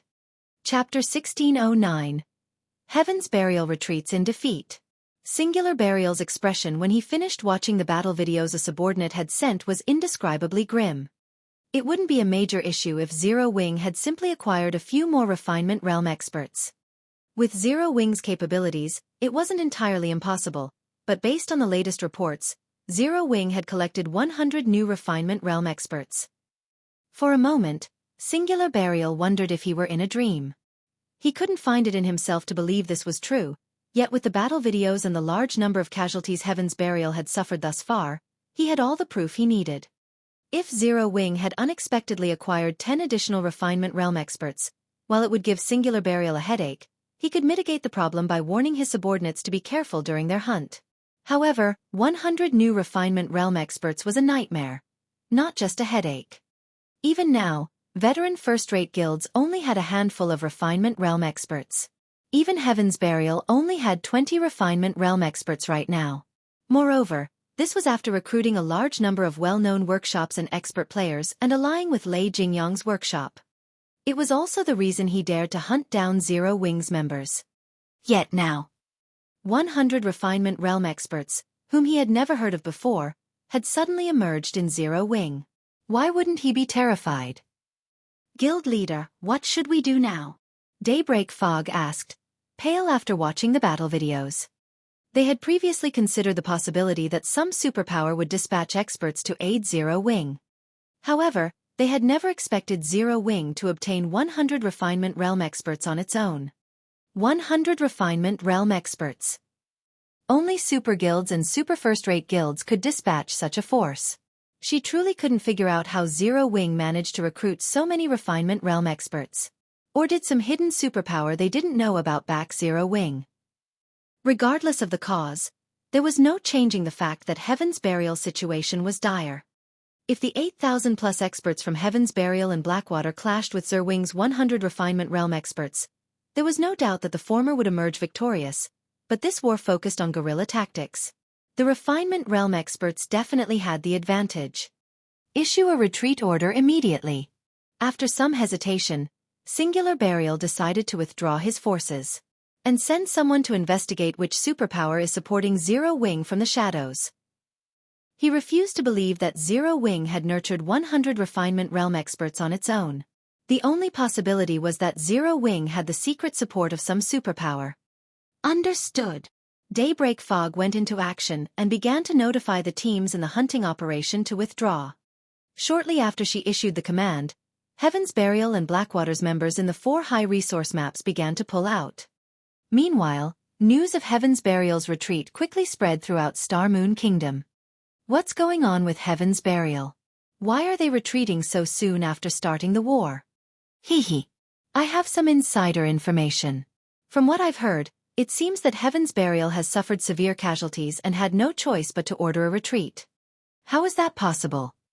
Heaven's Burial has over 8,000 experts. Zero Wing would even struggle to cope with such a force, much less defeat it. Heaven's Burial's sudden retreat baffled everyone. In fact, the public wasn't alone in its confusion. Star Moon Kingdom's various powers were just as confused. They had planned to take advantage of the situation to strike at Zero Wing as well, yet Heaven's Burial had been defeated. Look into this matter immediately. I want to know exactly what happened. The various major powers simply could not fathom what had transpired between Heaven's Burial and Zero Wing. Heaven's Burial had dispatched over 8,000 experts and several tens of thousands of elites. It was even enough of a force to threaten a superpower, yet this force had lost. Moreover, it had been a decisive defeat. Meanwhile, far from Star Moon Kingdom, in a guild town surrounded by mountains, Uncle Yuan, your guess was wrong. We've just received news that Heaven's Burial's hunt has failed. Moreover, it seems that Heaven's Burial has suffered significant losses. Nearly 1,000 of its experts were killed, Purple Jade said, smiling as she entered the room. Heaven's Burial has been defeated? How is this possible? Yuan Tiexin, who dealt with all sorts of documents on his desk, was astonished when he heard Purple Jade's announcements. Did Phoenix Rain send help? He was very familiar with the force Heaven's Burial had dispatched to deal with Zero Wing. The force had as many as 18 refinement realms, and Lei Jingyang led his legion of battle maniacs personally. Heaven's Burial shouldn't have any fewer top-tier experts than Zero Wing.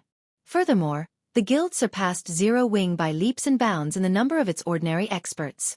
Even if Black Flame and Zero Wing's peak experts joined the fray, they shouldn't be able to affect the outcome over much. In the end, Heaven's Burial would wear down Zero Wing until it crumbled. No. Phoenix Rain hasn't sent them any reinforcements, Purple Jade said, shaking her head. Based on what we've learned from Heaven's Burial's internal department, the guild has retreated due to Zero Wing's sudden dispatch of an additional 100 refinement realm experts. Not only do these refinement realm experts have incredible basic attributes, but their coordination is seamless. These Zero Wing experts have claimed the lives of many of Heaven's Burial's own refinement realm experts. 100 refinement realm experts? Yuan Tiexin abruptly stood. For a moment, he even thought he had heard wrong.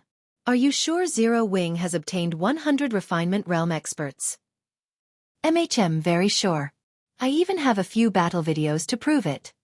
Purple Jade then sent the battle video she had received to Yuan Tiexin. I've already watched all of them.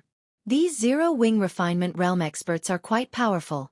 When they work together, they don't even have an issue defeating flowing water realm experts.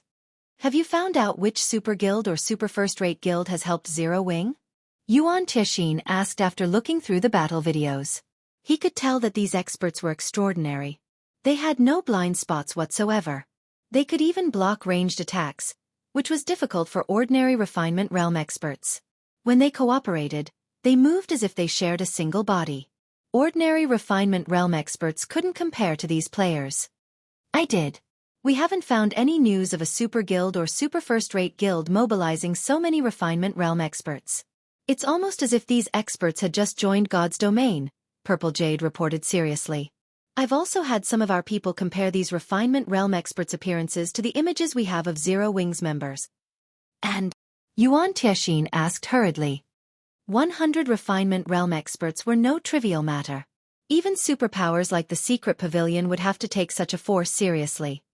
There's no doubt, these refinement realm experts were already Zero Wing members, Purple Jade said, her voice softening as even she struggled to believe it. They're all Zero Wing's members. How is that possible? Yuan Tiexin stared at Purple Jade incredulously. Have we made some mistake?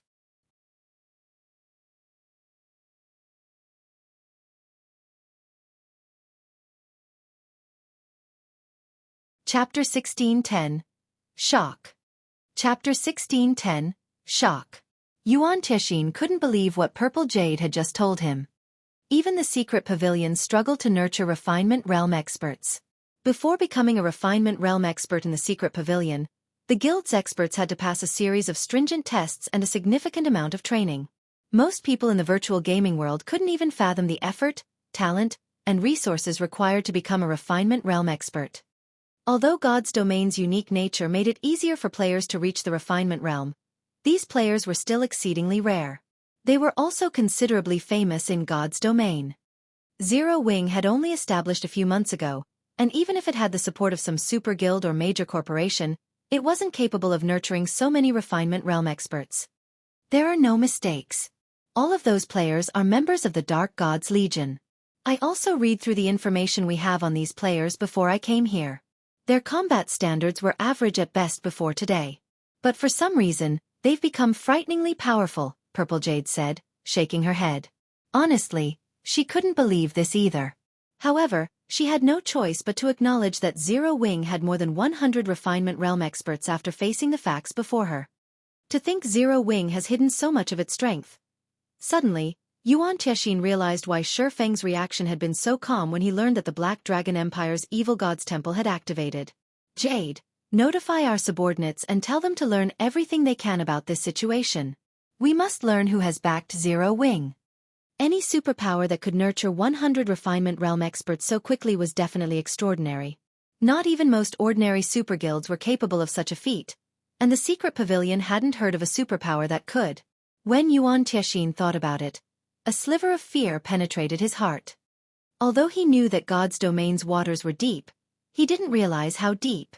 They had already learned of quite a few guilds, which had only established after God's domain had launched, that had the support of powerful corporations. And now, there was even an organization like Zero Wing. God's domain was practically a bottomless swamp, with various powers hiding in its muck. The secret pavilion wasn't the only superpower to discover this. Many of God's domain's superpowers had learned about Zero Wing's sudden development. After this, they all started to see Zero Wing in a new light. Although Zero Wing still had a low member count and lacked in many aspects compared to first-rate guilds, the fact that it had nurtured over 100 refinement realm experts made it far more powerful than first-rate guilds. Zero Wing had a high chance of becoming a super first-rate guild and one of God's domain's overlords in the future. Meanwhile, in the Star Alliance's residence in Star Moon City, Galaxy Past read the report he had just received from the secret pavilion in his spacious guild leader's office. When he finished with the report, his mind went blank. Guild leader, has something happened? Purple Eye asked, curious about Galaxy Past's strange expression. Zero Wing truly is an endless abyss. If Heaven's Burial hadn't mobilized such a large force, Star Moon Kingdom's various guilds would still be clueless about Zero Wing's true strength, Galaxy Past said, smiling bitterly as he forwarded the secret pavilion's report to Purple Eye. 100 refinement realm experts. Zero Wing must have been laughing at us while we made fools of ourselves. This 100 refinement realm experts? Purple Eye's jaw dropped as she read the report. She wasn't as ignorant as she had been in the past, and she was very familiar with the power of a refinement realm expert. Although she acknowledged her own talent, she still couldn't cross the final threshold and reach the refinement realm, even with the secret pavilion's help. Yet, Zero Wing had just revealed 100 refinement realm experts. And to think that the Star Alliance had actually worked with other guilds to take down Zero Wing in the past. Had Zero Wing utilized its true power back then, the consequences would have been unimaginable. Purple Eye finally realized why her rival Gentle Snow had chosen to join an upstart guild like Zero Wing. Sea of Death, Thunder Island. 100 refinement realm experts? Just how many secrets does Zero Wing have? Phoenix Rain was at a loss for words after reading the report. The fact that Shurfeng and Zero Wing's experts had helped her secure a portion of Thunder Island's control was already incredible. And now, the guild had just revealed that it had over 100 refinement realm experts. Although Zero Wing had nowhere near as many refinement realm experts as the Dragon Phoenix Pavilion, a contingent of 100 refinement realm experts could still pose a threat to her and Nine Dragons Emperor. If Nine Dragons Emperor had known that this upstart guild had such a background, he would never have tried to stop it out. Black Dragon Empire, Lakeheart City. What? Heaven's Burial retreated. What happened?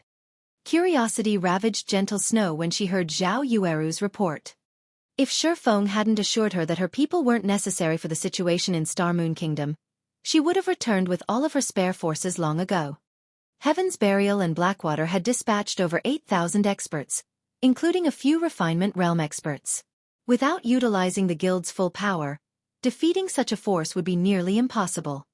Yet, less than an hour after Heaven's Burial had attacked directly, the guild had ordered a retreat.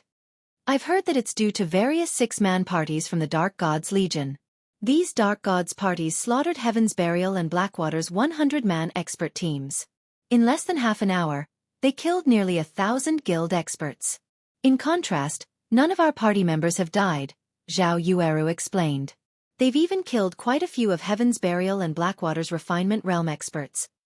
A six-man party of Dark Gods Legion members defeated a 100-man expert team from Heaven's Burial?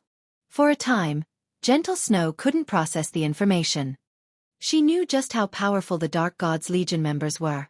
Even the strongest among them had only reached the half-step refinement realm standard. Even 6 of these players would be lucky to defeat a 20-man expert team from Heaven's Burial. After all, Heaven's Burial and Blackwater's experts were no noobs. They were all experts that had experienced numerous life-or-death battles.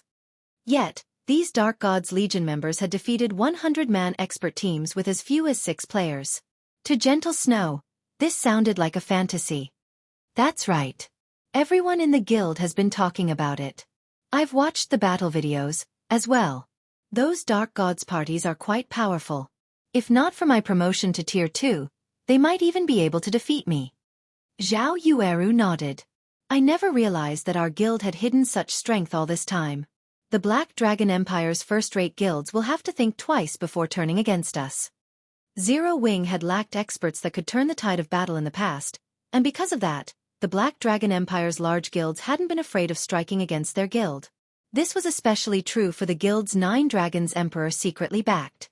However, now that the public knew that the Dark Gods Legion had such powerful members, even the Empire's various first-rate guilds would have to tread lightly when dealing with Zero Wing. While everyone raised a commotion over the defeat of Heaven's Burial's army, Aqua Rose relayed the shocking news to Shifeng, who had long since left Star Moon Kingdom. Guild leader, what kind of magic did you use? How did you make all of these people so strong? Every one of them feels like they can take on a refinement realm expert of the same level right now, Aqua Rose asked curiously. She was quite familiar with the prowess of the Dark Gods members she had sent Shifeng, yet these players had grown so much stronger in the several hours since she had last seen them. If Shifeng claimed that he had nothing to do with it, she wouldn't believe him.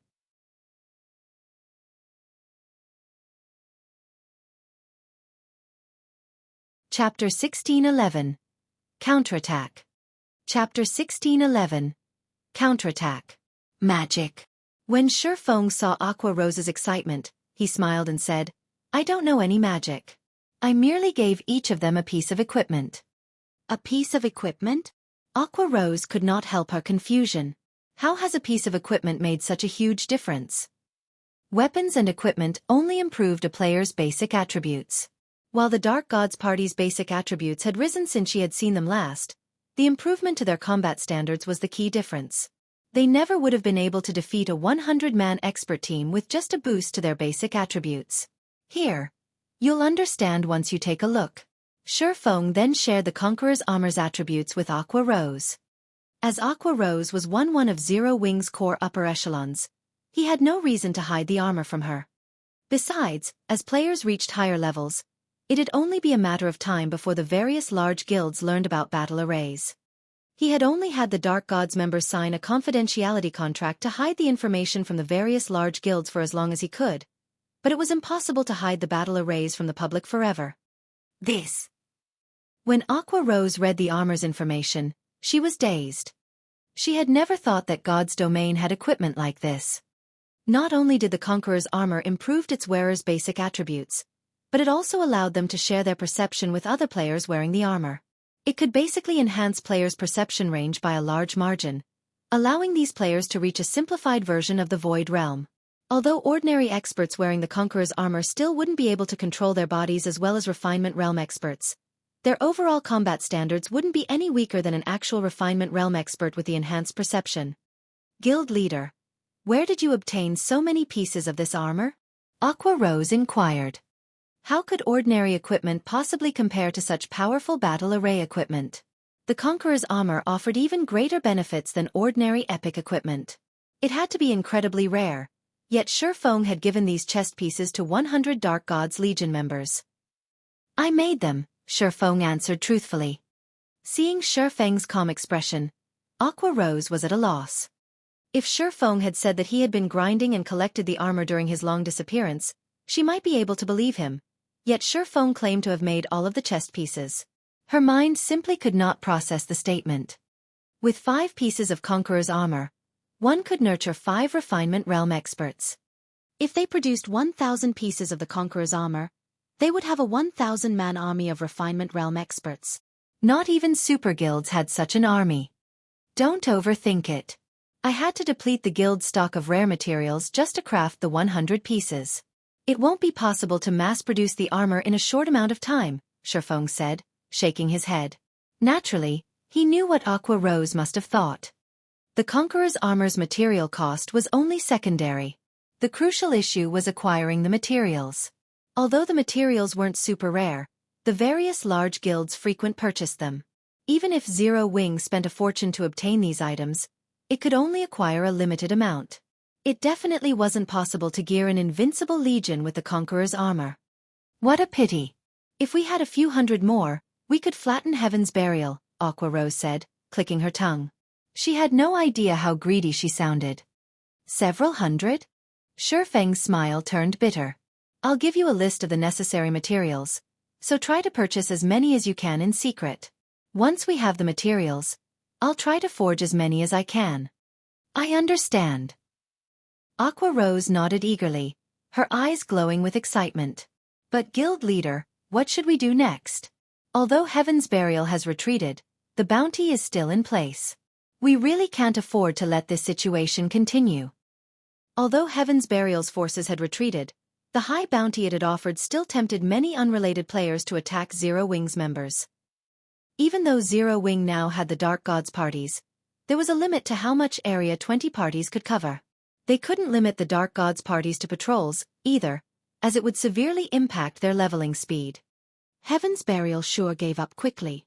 Shufeng was slightly disappointed when he read the statistics report Aqua Rose had sent. He had assumed that Heaven's Burial and Blackwater would continue to clash with Zero Wing, relying on their numeric advantage. He hadn't expected Heaven's Burial to retreat so decisively. He had only managed to wear the enemy guild down slightly. However, Shufeng could understand their decision after giving the matter some thought. If one had sufficient understanding of Refinement Realm experts, they'd realize what kind of prowess 100 Refinement Realm experts could wield in guerrilla warfare. Moreover, these 100 experts were concentrated in a few maps. This was also why the various large guilds were so afraid of super guilds and super first-rate guilds. Ordinary players, elite players, and ordinary expert players. With enough money, a guild could recruit and nurture as many of these players as they wanted, but it was a slightly different story when it came to Refinement Realm experts and those who were stronger. Guilds couldn't necessarily recruit such experts just because it had the money to throw at them. Moreover, there was a qualitative difference between the power of a Refinement Realm expert and the power of an ordinary expert. Even in equipment with similar attributes, there would be a massive difference between the combat power Refinement Realm experts could display and that of ordinary experts. Without an overwhelming basic attribute advantage, several, maybe more than a dozen ordinary experts would need to work together to take down a Refinement Realm expert. This granted Refinement Realm experts a massive advantage in field battles. Normally, guilds could only cope with these experts' ambushes by dispatching their own Refinement Realm experts or organizing their players into large groups. However, it wasn't feasible to send its members out in teams of hundreds or thousands as it would negatively impact their acquisition of EXP and equipment. Not even well-funded guilds would survive long if 100 experts interfered with thousands of its members' development. This was precisely why super first-rate and super guilds had maintained a solid footing in the virtual gaming world for so many years, finding it beneath them to bully first-rate and below guilds. Their strength was simply on a different level. Of course, Refinement Realm experts weren't enough to help a guild become an overlord in the virtual gaming world. Guilds also needed a large number of members to help with other tasks, such as occupying territory and harvesting resources. Since Heaven's Burial has retreated, we'll take the fight to them. It's about time we show Heaven's Burial that it's not the only power that can hunt players, Shufeng decided after giving the matter some thought. Notify Fire Dance and the others. Have them lead the Dark Gods parties to the Orc Empire and teach Heaven's Burial's members what it feels like to be prey. I want to see which of our guilds lasts until the very end.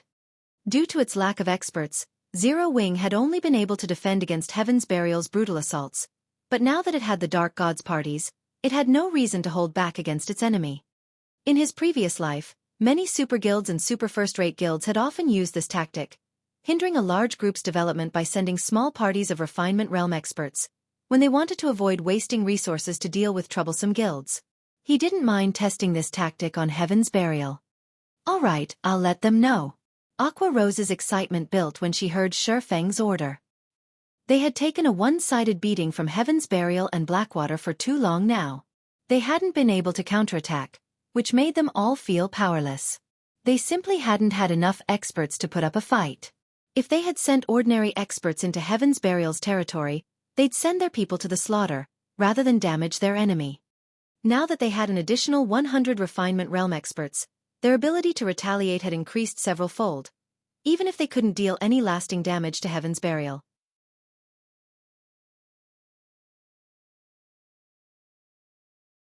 Chapter 1612.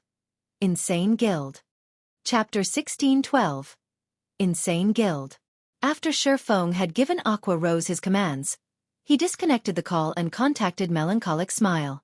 He had Melancholic Smile post an announcement on the official forums for Zero Wing, stating that the guild had doubled the bounty on Heaven's Burial's members once more. The bounty for killing a normal member had already risen to 40 silver, but they had just raised it to 80 silver. The bounty on elite members had also risen from 2 gold to 4 gold per kill, while the bounty on Heaven's Burial's expert players had risen from 20 gold to 40 gold. Moreover, Xueqi had Melancholic Smile use a provocative title for the forum post. Heaven's Burial, do you dare to face us? Now, players could instantly earn enough money to purchase a common mount from NPCs just by killing one of Heaven's Burial's experts. Even if they already had their own mount, they could afford an ordinary piece of level 45 fine gold equipment. Even expert players found the remuneration incredibly tempting. Even the expert players that broke their back to earn money couldn't earn 20 gold in a single day. Moreover, as long as they killed one of Heaven's Burial's experts, even their death would be a worthwhile exchange. Guild leader, have you lost your mind? Melancholic Smile's eyes nearly fell from their sockets when Xueqi told her to double their bounties on Heaven's Burial. Where is our guild supposed to find that much money? If they posted this new bounty, it would definitely inspire a lot of expert players to kill Heaven's Burial's members, and the number of bounties Zero Wing would have to pay out would be no laughing matter. With Zero Wing's current income, it simply couldn't support such a high bounty. Doubling the bounty was a self-destructive move, and Zero Wing would become a laughingstock. Relax. I'll figure out a source. If we really can't afford to pay, sell a portion of the weapons and equipment the Dark Gods party obtained, Xueqi said. The current bounty was quite a burden on Zero Wing, but it was only a small annoyance to Heaven's Burial. At this rate, Zero Wing's situation would only become more disadvantageous. Unfortunately, since there were too few of them, the Dark Gods parties weren't enough to deal a severe blow to Heaven's Burial, regardless of how many members they hunted down. Fortunately, the Dark Gods parties had reaped quite a harvest for the guild during its hunt. They had collected over 400 pieces of level 45 dark gold equipment, over 700 pieces of level 45 fine gold equipment, and over 2,000 pieces of level 45 secret silver equipment. All of the equipment should be enough to help Zero Wing hold on for quite some time. Moreover, he had already dispatched the Dark Gods parties to the Orc Empire. If a large number of players joined the hunt for Heaven's Burial members, it would ease the burden on the Dark Gods parties. In turn, the Dark Gods parties could obtain more weapons and equipment. Aside from these factors, if they secured the mana or vein, Zero Wing would have another massive revenue source. All of the various large guilds urgently needed mana ore, and as a result, the market price had risen to a staggering 1 gold, 20 silver. Originally, the ore had only been worth around 40 silver. Meanwhile, the Boneless land was rich in mana oregon. It would not be difficult to acquire a large amount of mana oregon. I understand. Melancholic Smile could only nod helplessly in response to Xueqi's command. Although she was confident in Xueqi's abilities, she still could not help but feel that his decision was a little too crazy this time. Following which, Melancholic Smile published the new bounties on Star Moon Kingdom's official forums. Star Moon Kingdom's players went mad over the news. All hail Zero Wing. How rich? Is this Zero Wing's true power? Crap. Is Zero Wing for real? 40 gold coins just for killing one of Heaven's Burial's experts. With this much money, Heaven's Burial's experts might kill themselves to claim their own bounties from Zero Wing. This is insane. Zero Wing has truly gone insane. Even top-tier experts would be tempted by this price. This won't do. I need to form a team to grind Heaven's Burial's members. Who wants to team up? Amazing. Zero Wing is really bold to pull such a stunt. Heaven's Burial is in for some pain. Heaven's Burial must have gone too far when it provoked Zero Wing this time. Even if the guild destroys Zero Wing, they're going to suffer for it. When everyone saw that Zero Wing had doubled its bounties, they couldn't help but feel some sympathy for Heaven's Burial's members. At the same time, they were shocked by Zero Wing's generosity. Orc Empire, Ancient Rock City. As the only guild city in the Orc Empire's inner region, a constant stream of players visited the city each day. Not even Kingdom's major NPC cities could compete with Ancient Rock City's player population. Although the city was extremely lively, silence dominated the meeting room in Heaven's Burial's residence. Despite the guild's upper echelons filling the room, no one made a sound as they stared at Singular Burial with somber expressions. Due to the previous hunting war, Heaven's Burial had lost a significant amount of equipment, and a large number of their experts had been killed. However, that wasn't enough to warrant a meeting of this scale. They had gathered in this meeting room due to Zero Wing's latest announcement. Because of that announcement, Heaven's Burial had suffered more casualties than ever before. Lunatics. Everyone from Zero Wing is a lunatic. Singular Burial's brows twitched uncontrollably when he read Heaven's Burial's latest casualty report. Less than half an hour since Zero Wing had doubled its bounties, Heaven's Burial had suffered over 4,000 casualties, far more than it had during the hunting war. Thus far, the guild's loss was already worth roughly 8,000 gold. Of course, Zero Wing hadn't gotten off easy, either, since it had to pay at least 10,000 gold in bounties. If this continued, Heaven's Burial wouldn't last long even with Blackwater's investments and Ancient Rock City's income. Guild leader, based on our reports, part of the reason that our casualty count is so high is that Zero Wing's Dark Gods parties have begun to operate in the Orc Empire. Although we've sent our forces to hunt them down, they are moving too quickly. We haven't been able to catch them. Rather, the tables have turned on quite a few of the teams we sent out to hunt down these Dark Gods parties, Daybreak Fog reported. The guild's morale is incredibly low, and some elite members have begun to withdraw from the guild. Zero Wing. Black Flame. Singular Burial gnashed his teeth as he glared at the report in his hands. Since that is how you want to play it, I want to see which of us can last until the end. He truly hadn't thought that this war would develop to this point. Zero Wing's actions had also forced Heaven's Burial to raise its bounties correspondingly. The increased bounties added yet another significant expenditure for the guild. Now they were forced to spend the funds they had saved for Ancient Rock City's development. However, Singular Burial was still confident that his guild's foundations were sturdier than Zero Wing's. He refused to believe that Heaven's Burial couldn't outcompete Zero Wing with the full support of Blackwater and the income from Ancient Rock City. Elsewhere, Xueqi had finally reached the Boneless land with Zero Wing's internal members and White Tiger Dojo's disciples. As the group arrived, they found themselves in a dusky, foggy area. They also felt an oppressive weight bear down on them, making their thoughts sluggish. Moreover, they felt an indescribably dangerous feeling from their surroundings, as if they'd die if they took a wrong step. Hidden among the fog, these players faintly saw the towering walls of a town some distance away. What's going on? Why is there a town here? Xueqi was confused when he noticed the distant town. He was very familiar with the Boneless land, clearly remembering that it was home to demonic creatures. No NPC town should be able to survive here. The map should be a barren wasteland. Other creatures shouldn't be able to survive in the Boneless land, not to mention human buildings.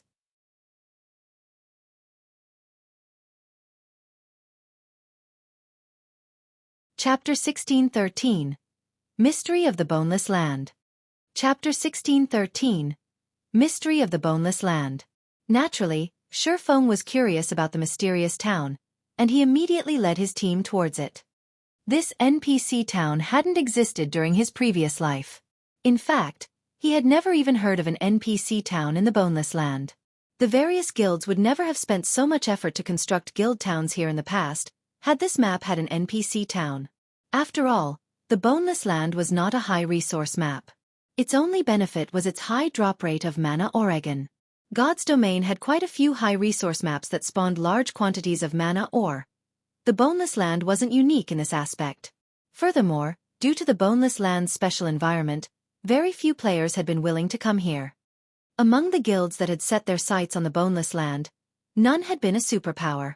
The strongest guild had only been a first-rate guild. These guilds had only bothered to build a guild town to ensure that their members had somewhere to rest and recover their spent stamina and concentration. A mysterious fog shrouded the Boneless land all year round, and any player that entered the map would have to endure several times the normal stamina and concentration consumption rates.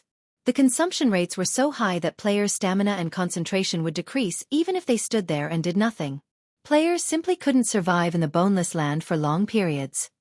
And players could only recover their stamina and concentration by resting in a hotel or guild hall.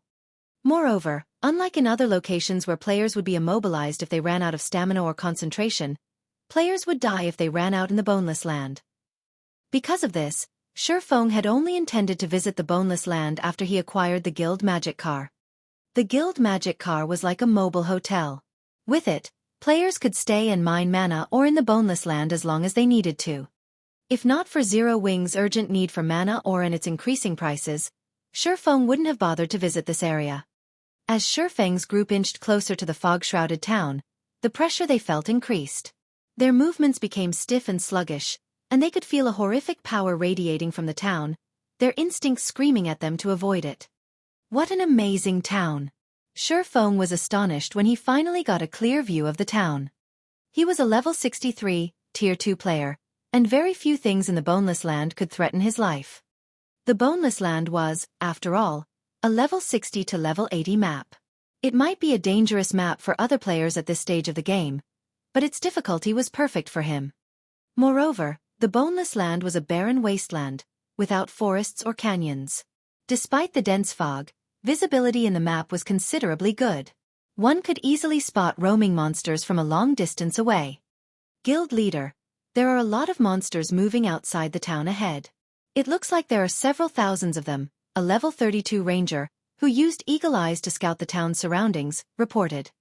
The other team members couldn't help but tense when they heard the ranger. Although they had the combat standards of an expert, they were all still below level 40, yet the monsters here were all level 60 and above. With such a huge level difference, a handful of monsters would be more than enough to annihilate their team of several hundred. If not for Xueqi's presence, they would have likely turned tail and run by now.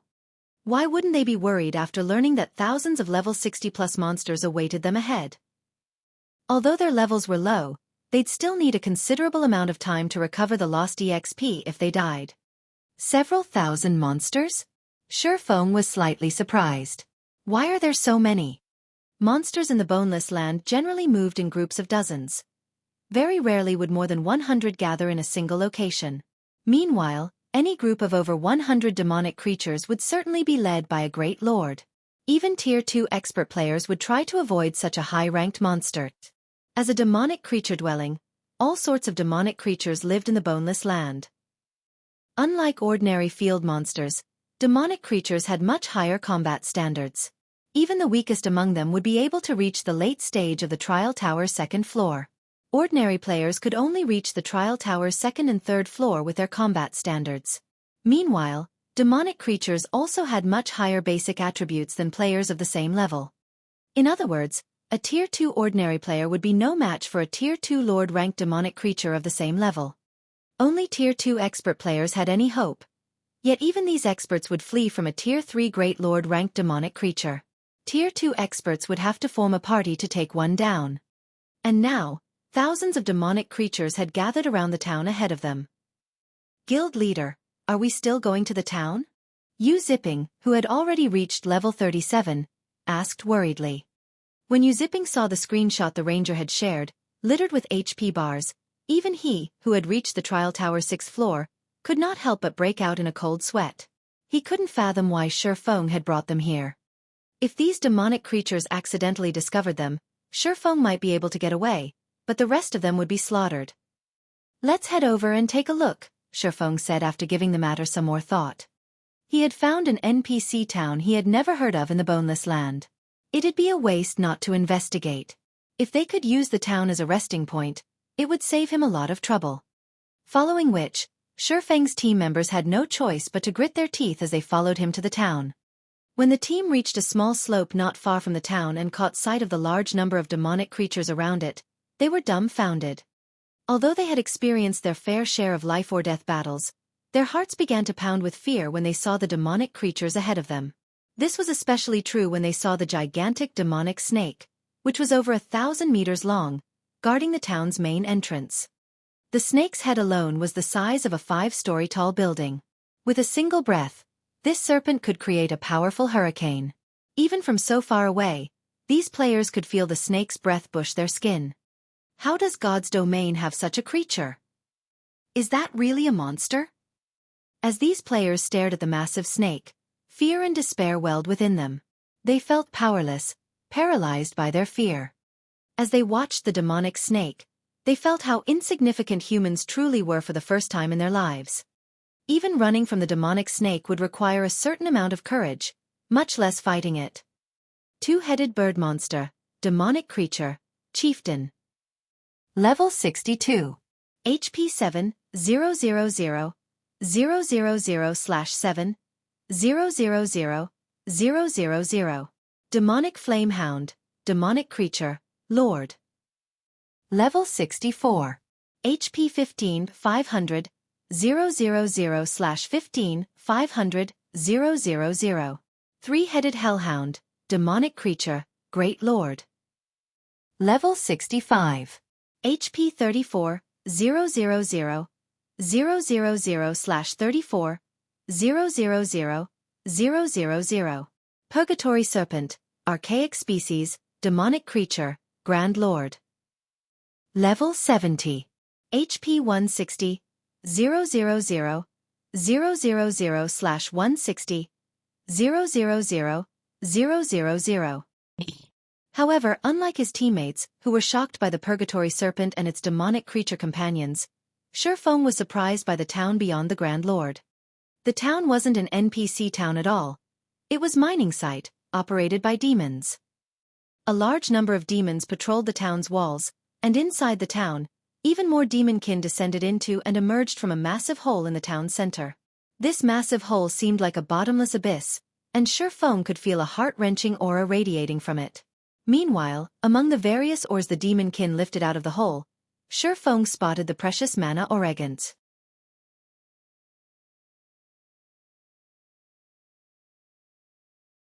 Chapter 1614. Leveling Holy Land. Chapter 1614. Leveling Holy Land. A demon-operated mineral field. Xueqi was flabbergasted as he stared at the massive hole in the center of the town. He had never realized that the Boneless land had a mineral field, and such a large one at that. Based on the size of the mineral field, Xueqi estimated that it was a medium mineral field. He had never heard of anything like this in the past. If people had known that the Boneless land had a medium mineral field, even super guilds would fight over it, not to mention first-rate guilds. In God's domain, mineral fields were categorized by size. First, there were small mineral fields, like the one in Heaven's Burial's Red Iron Town.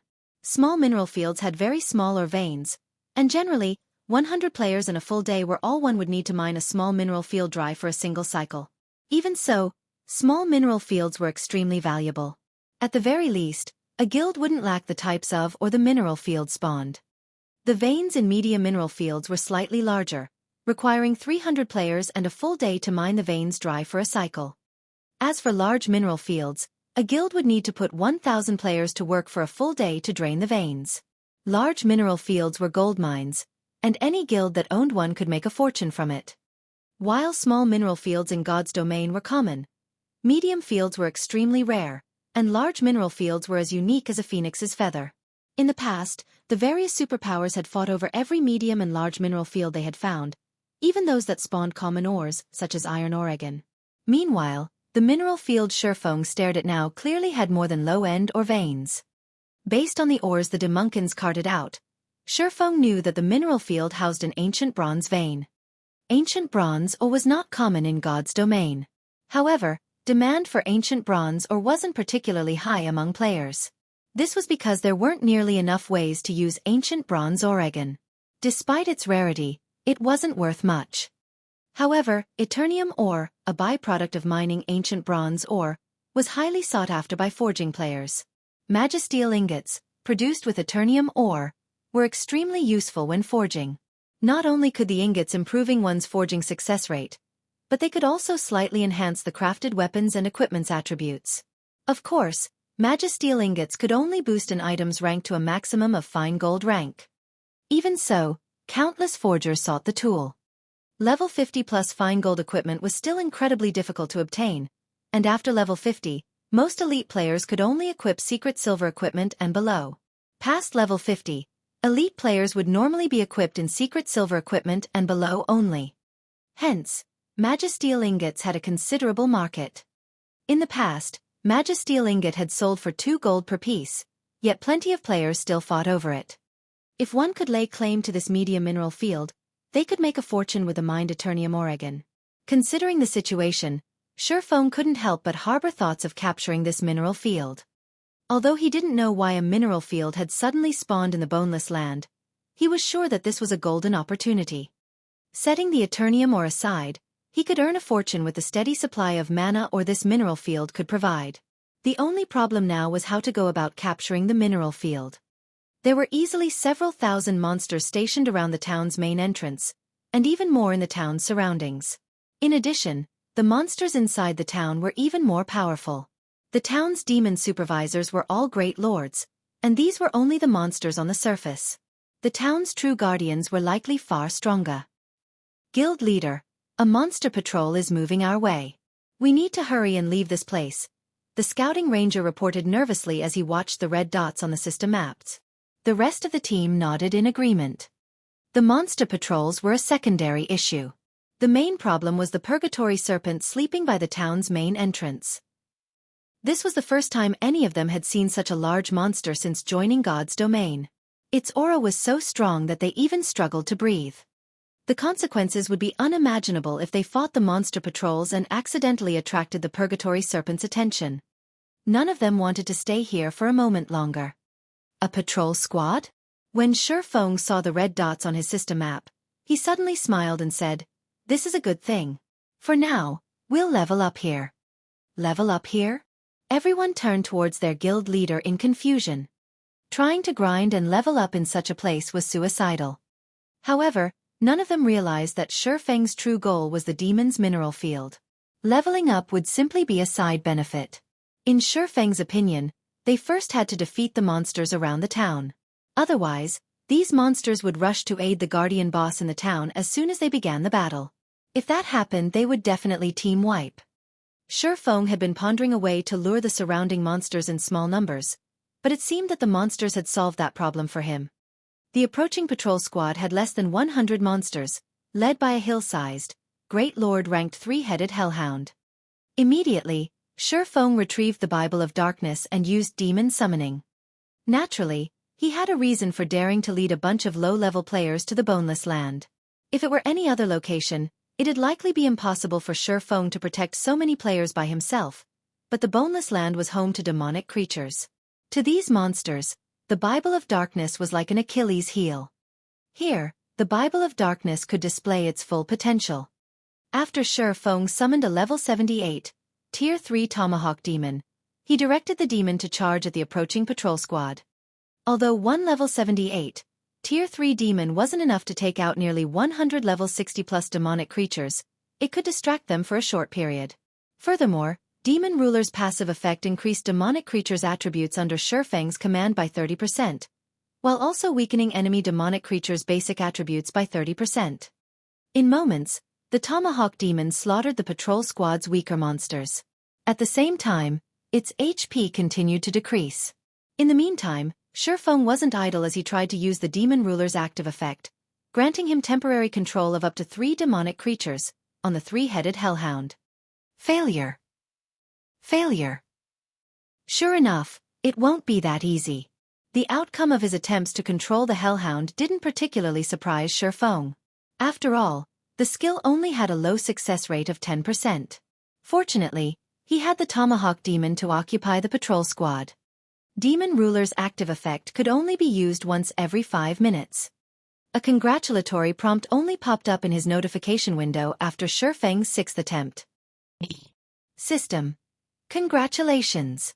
You have taken control of the 3-headed hellhound. You have 2 hours of control.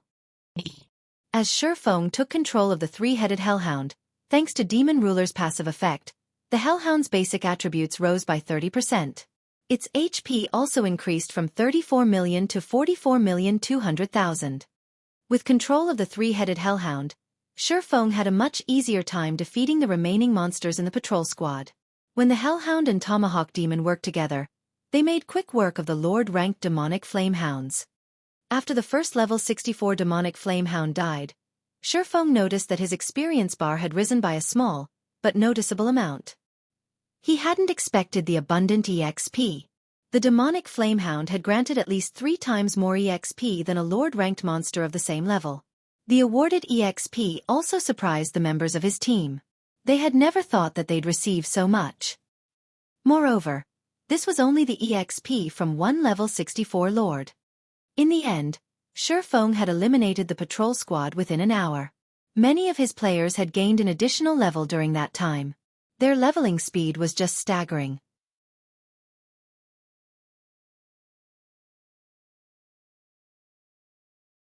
Chapter 1615.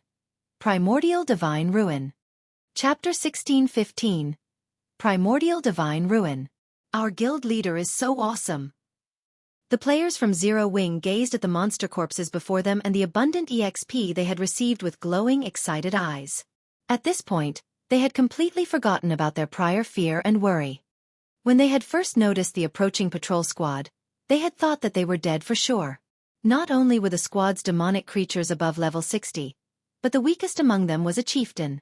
However, as they watched Xueqi summon a level 73, Tier 3 Tomahawk Demon and take control of the level 65 Great Lord ranked 3-headed Hellhound, they were dumbfounded. They had never heard of any player being capable of such a feat. Great Lord ranked monsters generally served as final bosses in team dungeons. They were extremely difficult to defeat, not to mention control. With 2 Great Lord ranked monsters to assist Xueqi in battle, eliminating all of the level 60+ chieftains and lords became child's play. Furthermore, any of the demonic creatures that came close to Xueqi suffered a decrease to their basic attributes. From time to time, Xueqi had even used powerful AoEs to assist the 2 Great Lords. Xueqi likely wiped this patrol squad out faster than the guild's main force could. However, their leveling speed was even more astonishing. They had never dreamed that it was possible to level up so quickly. They had leveled fast enough when the guild's main force had taken them out to power level, but compared to traveling with Xueqi, the difference was like heaven and earth. In a single hour, they had gained a full level. If other players heard about this, they'd laugh it off as a joke. As expected of the Bible of Darkness. It really is amazing against demonic creatures. Xueqi was somewhat astounded as he glanced at the monster corpses littering the ground before him. The 3-headed Hellhound and Tomahawk Demon were only 1 tier higher than the Lords and Chieftains, but after the basic attribute buff and debuff, the remaining patrol squad was powerless to retaliate. Following which, Xueqi began to collect the demonic creatures' loot. Although the drop rate for weapons and equipment decreased significantly after monsters reached level 50, the demonic creatures in the patrol squad had all been chieftain rank or higher. Hence, their loot was relatively generous. Overall, they had dropped over 20 level 55 and level 60 weapons and pieces of equipment. Most of the items were bronze rank, while a few were mysterious iron rank. The monsters had also dropped plenty of materials and potions. As Xueqi picked up an aqua blue potion bottle, his eyes began to glow. Death potion. The monsters here actually dropped this? Xueqi was elated as he examined the potion. After players reached level 50, they needed a tremendous amount of EXP to level up, and combat against monsters in the fields became increasingly difficult, making it easier to lose one's life. The various large guilds in the past had struggled to cope with the increased difficulty, and dealing with it gave them all massive headaches. The death potion had been a solution to their problem. When consumed, it halved the death penalty players would suffer. However, the potion was a one-time use item. Once it was consumed, the potion would remain effective until the player died or logged out of the game. Hence, the various large guilds had fiercely contested over the death potion in the past. Unfortunately, the potion had sold for a whopping 5 gold due to its rarity and the fact that it only dropped in certain locations. Even so, it had become a must-have potion when hunting down powerful field bosses. The potion's only downside was that only level 50 and above players could use it. Xueqi had never thought that these demonic creatures would drop such a valuable consumable. Moreover, he had obtained 6 death potions after killing 1 patrol squad with less than 100 monsters. This drop rate was even higher than in the prime farming map he knew about. Excited, Xueqi controlled the 3-headed Hellhound and his Tomahawk Demon to take out another patrol squad. The Bible of Darkness's demon ruler allowed him to control up to a maximum of 3 demonic creatures. Hence, Xueqi continued to use the skill and take control of more 3-headed hellhounds. By the time Xueqi finished with the 3rd patrol squad, he had 3 3-headed hellhounds under his control, and the moment demon summoning's cooldown ended, he summoned another tier 3 demon. With 5 great lord-ranked monsters under his control, Xueqi could slay the demonic creatures far faster. Every one of his teammates was stupefied. After grinding for half a day, he had cleared out most of the demonic creatures around the town. Meanwhile, his team members' levels skyrocketed despite having nearly 700 players on the team. Now, even the lowest level member had reached level 40, while the higher level players had reached level 42. Everyone had now caught up with mainstream players' levels. They only lacked weapons and equipment. Since Xueqi was the main DPS and his companions' levels were much lower, he received the majority of the EXP from the monsters he had killed. However, Xueqi did not rush to level up. Instead, he used the EXP to upgrade the 7 Luminaries Ring's auras.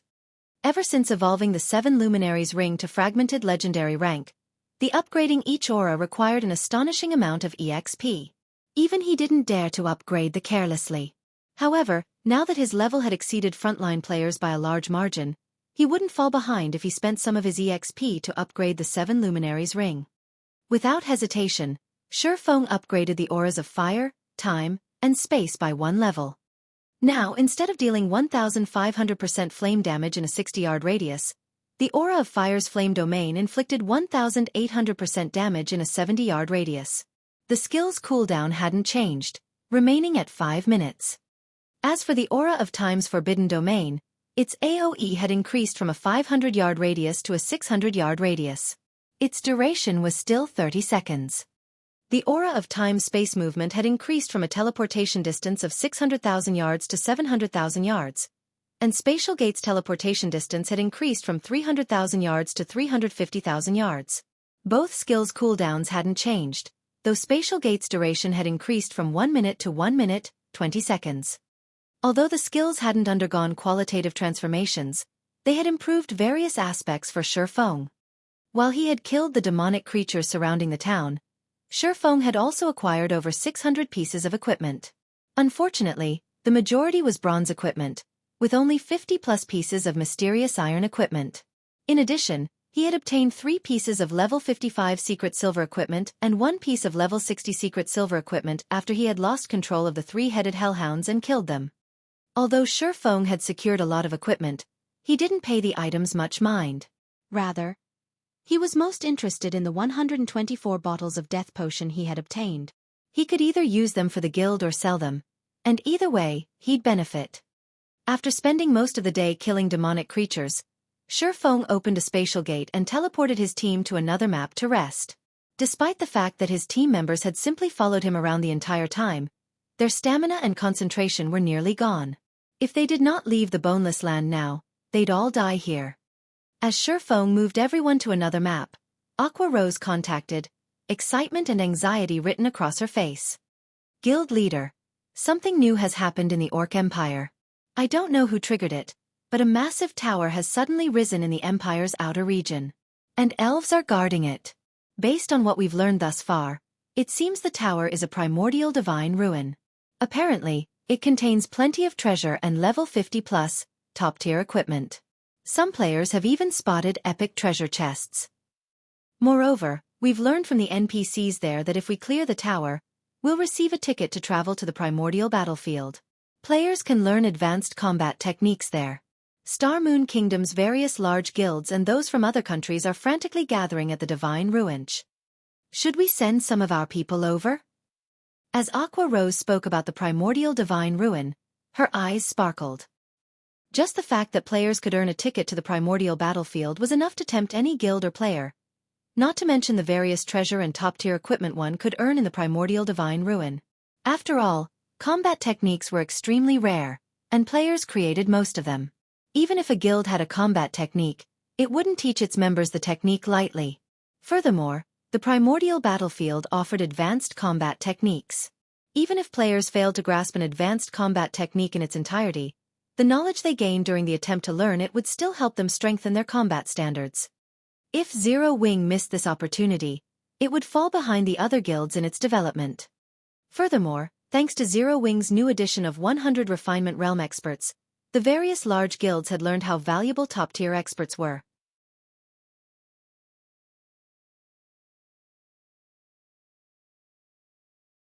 Chapter 16:16 Skyrocketing Levels. Chapter 16:16 Skyrocketing Levels. A primordial divine ruin in the Orc Empire? Xueqi revealed a confused expression when he heard Aqua Rose's words.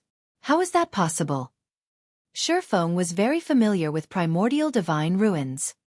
Unlike ordinary ruins and team dungeons, primordial divine ruins tested players' survivability rather than their basic attributes and combat standards. They were similar to regional dungeons, only far more dangerous. But danger and opportunity stood hand in hand. Primordial divine ruins offered far more treasures than elsewhere, and even the loot in super large-scale team dungeons paled in comparison. Combat techniques, in particular, didn't drop in team dungeons. Among the many players that had grasped combat techniques in the past, a large majority had learned their techniques from the primordial battlefield. In fact, 80% of the advanced combat techniques players had learned had originated from the primordial battlefield. Whenever a primordial divine ruin had appeared in God's domain, bloodbaths had followed. Primordial divine ruins were similar to team dungeons as only a limited number of players could enter the ruins at a time. The number of players allowed to enter the ruins depended on the ruin's size, which could range from several thousand to several tens of thousands. On top of that, primordial divine ruins only opened once a day. Thus, to send as many of their members into the ruin as possible, the various large guilds would try to prevent others from going in. The simplest method was to wipe out any non-allied players in the designated area. If players weren't within the designated area when the primordial divine ruin opened, they wouldn't be allowed in. Of course, if the number of players present in the designated area exceeded the limit, nobody would be allowed into the ruin. It would only open once the player population in the area decreased to the ruin's maximum limit. And the profits one could gain from raiding the primordial divine ruin were extraordinary. The various large guilds had done everything in their power to monopolize the primordial divine ruins in the past.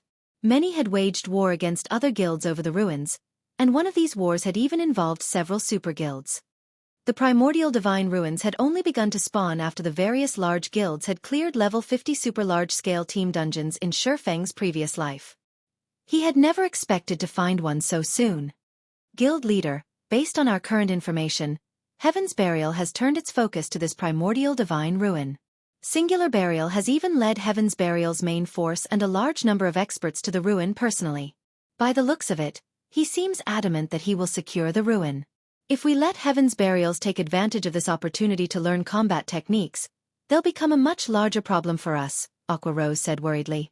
Currently, Zero Wing had an advantage over Heaven's Burial in field combat due to the Conqueror's armor. Although the guild exhausted a lot of its resources each day, Heaven's Burial didn't fare much better. However, if Heaven's Burial obtained a large number of combat techniques and successfully nurtured Refinement Realm Expert, the situation between their guilds would change very quickly. Moreover, one could obtain plenty of level 50 plus top-tier equipment from the Primordial Divine Ruin, with no lack of level 50 fine gold equipment. Usually, these items only dropped in 100-man Hell Mode team dungeons, yet they were common in the Primordial Divine Ruins. In fact, the ruin would even drop level 50 dark gold equipment. Although many Superpowers members had already reached level 50, most of them wore a combination of level 45 and level 50 equipment. Zero Wing was no exception. If a guild could gear its level 50 members in sets of level 50 top-tier equipment, it could increase its overall combat strength. No. Ignore the Primordial Divine Ruin for now. Instead, start raiding level 50, 100-man team dungeons and improve everyone's equipment. Also, have our members challenge their Tier 2 promotion quests if they can, Xueqi said, shaking his head and rejecting Aqua Rose's suggestion. We're not going to take part in the competition. Aqua Rose frowned, confused about Xueqi's decision. The Primordial Divine Ruin was a shortcut that allowed players to obtain level 50 top-tier equipment quickly. Yet Xueqi had decided to forego this opportunity, focusing on raiding level 50, 100-man team dungeons for the equipment instead. If they did this, Heaven's Burial's members would definitely have better equipment than theirs. Relax. We're talking about a primordial divine ruin. How could it possibly be that easy to raid? Even if we get inside, we'll have to fight off the other guilds. It's more practical to grind for weapons and equipment in team dungeons. Moreover, securing level 50 equipment is our priority right now. Without proper weapons and equipment, Xueqi and the others will be useless to the guild even after they reach level 50, Xueqi explained, chuckling. Raiding a primordial divine ruin was no less difficult than raiding a super large-scale team dungeon of the same level. These sites focused on adventures for Tier 2 players specifically, and right now the various large guilds only had a small number of level 50 players. Trying to raid a primordial divine ruin with that level of power was a joke. When they reached level 50, Aqua Rose was somewhat astonished. But they're only a little over level 30 right now. Isn't it too early to prepare for this? As far as she knew, Xueqi and Zero Wing's other internal members had yet to reach level 40. They'd still need a considerable amount of time before they reached level 50. Meanwhile, even if Heaven's Burial failed to clear the primordial divine ruin, it would still reap an impressive harvest. No. Although they can't compare to our elite members yet, they're all past level 40 now. By the time you finish preparing the necessary level 50 equipment, their levels should be high enough, Xueqi said. He then sent Aqua Rose the latest information on Xueqi and the other trainees. Level 40. No, They've reached level 42. Aqua Rose's jaw dropped when she saw the latest statistics on Zero Wing's internal members and the White Tiger Dojo's disciples. She simply could not believe it. Guild leader, what did you feed them? How have their levels increased so quickly? She was very aware of Xueqi's capabilities. No other guild member could compare to his leveling speed. Even so, it'd be an impressive feat if Xueqi could help Xueqi and his companions gain 2 levels in a day, yet, now. She remembered that these players had been far from level 40 the last time she had seen them. In fact, the lowest level players among them had only been level 31 and 32. Yet every one of these 600-plus players had reached level 40 and beyond after following Xueqi. It's nothing. I just found a good grinding spot. I doubt that it'll be long before they're level 50. At that time, I'll leave the equipment issue to you, Xueqi said, smiling. All right, leave it to me. I'll make sure that they all have proper sets of level 50 equipment as soon as they're the right level. Aqua Rose said, nodding enthusiastically after recovering from her stupor. Xueqi and the others were bona fide experts. A few of them were even a step away from the refinement realm. They only lacked levels and equipment. Once those issues were dealt with, they'd definitely elevate Zero Wing's strength to a whole new level. Aqua Rose was excited just thinking about it. She immediately disconnected the call and contacted the guild's main force members, having them redirect their focus to raiding level 50 team dungeons. A sense of urgency squirmed within Xueqi as well due to the primordial divine ruin's appearance. After resting for a while longer, he activated Spatial Gate and teleported everyone back to their previous position outside of the demon mineral field. After resting in tents for several hours, everyone's stamina and concentration had mostly recovered. Xueqi then summoned a Tier 3 demon and began to eliminate the demonic creatures around the town once again. Naturally, as everyone's levels continued to increase, their leveling speed slowed. Including the occasional breaks, the team had only cleared out the demonic creatures around the town after more than a day of fighting. Now, only the Purgatory Serpent remained, still guarding the town's main entrance. As for the team, the lowest level among them was now level 43, while many had reached level 45. Although Xueqi was not satisfied with the result, the rest of the team was ecstatic. They had finally caught up with the guild's elite members. Now, they could participate in the guild's large-scale operations. However, before they could celebrate, the Purgatory Serpent, which had entrenched itself in front of the town's entrance, opened its eyes. A resplendent glow radiated from its eyes, and mesmerizing divine ruins and curses began to cover the serpent's long body. A moment later, the Purgatory Serpent released a furious roar, and the players suddenly felt suffocated. How can this monster be so powerful? Guild leader is that monster. As they watched the changes overcome the Purgatory Serpent, they thought of a possibility. Evolution.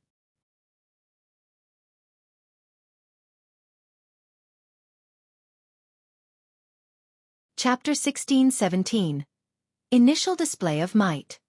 Chapter 16-17. Initial display of might. The Purgatory Serpent's body was starting to glow as well, its aura growing more intense. Even from over 1,000 yards away, the players from Zero Wing could feel the power of the snake's aura, and they couldn't help but shudder.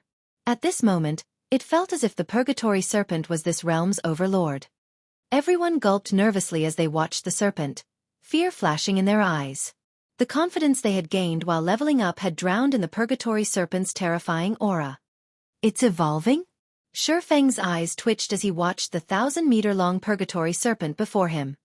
Monster evolution was common in God's domain, particularly in field maps. In fact, players oftentimes considered themselves lucky if they ran across a monster during its evolution. Normally, the various large guilds monopolized field bosses, not giving other players the chance to raid them.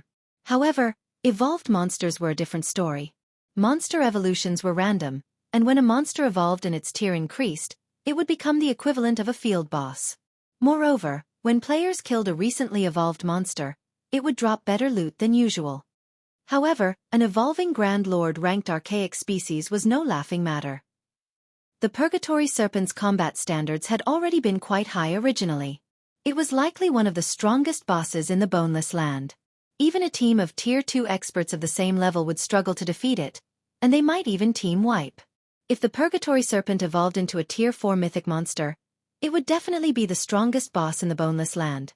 It would become a taboo monstrosity, something that most players would avoid. As an archaic species, if the Purgatory Serpent reached mythic rank, its combat power would even surpass an ordinary mythic monster. One such incident had occurred in Xueqi's previous life. A level 80 Grand Lord ranked archaic species had suddenly evolved, and with its evolution, its map had become a forbidden land to players.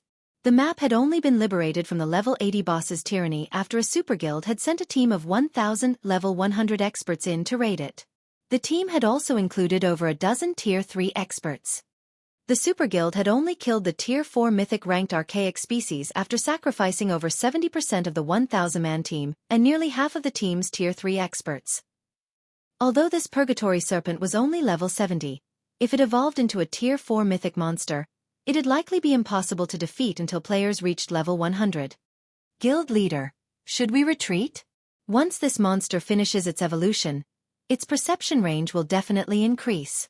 We might not be safe here, Xueqi suggested.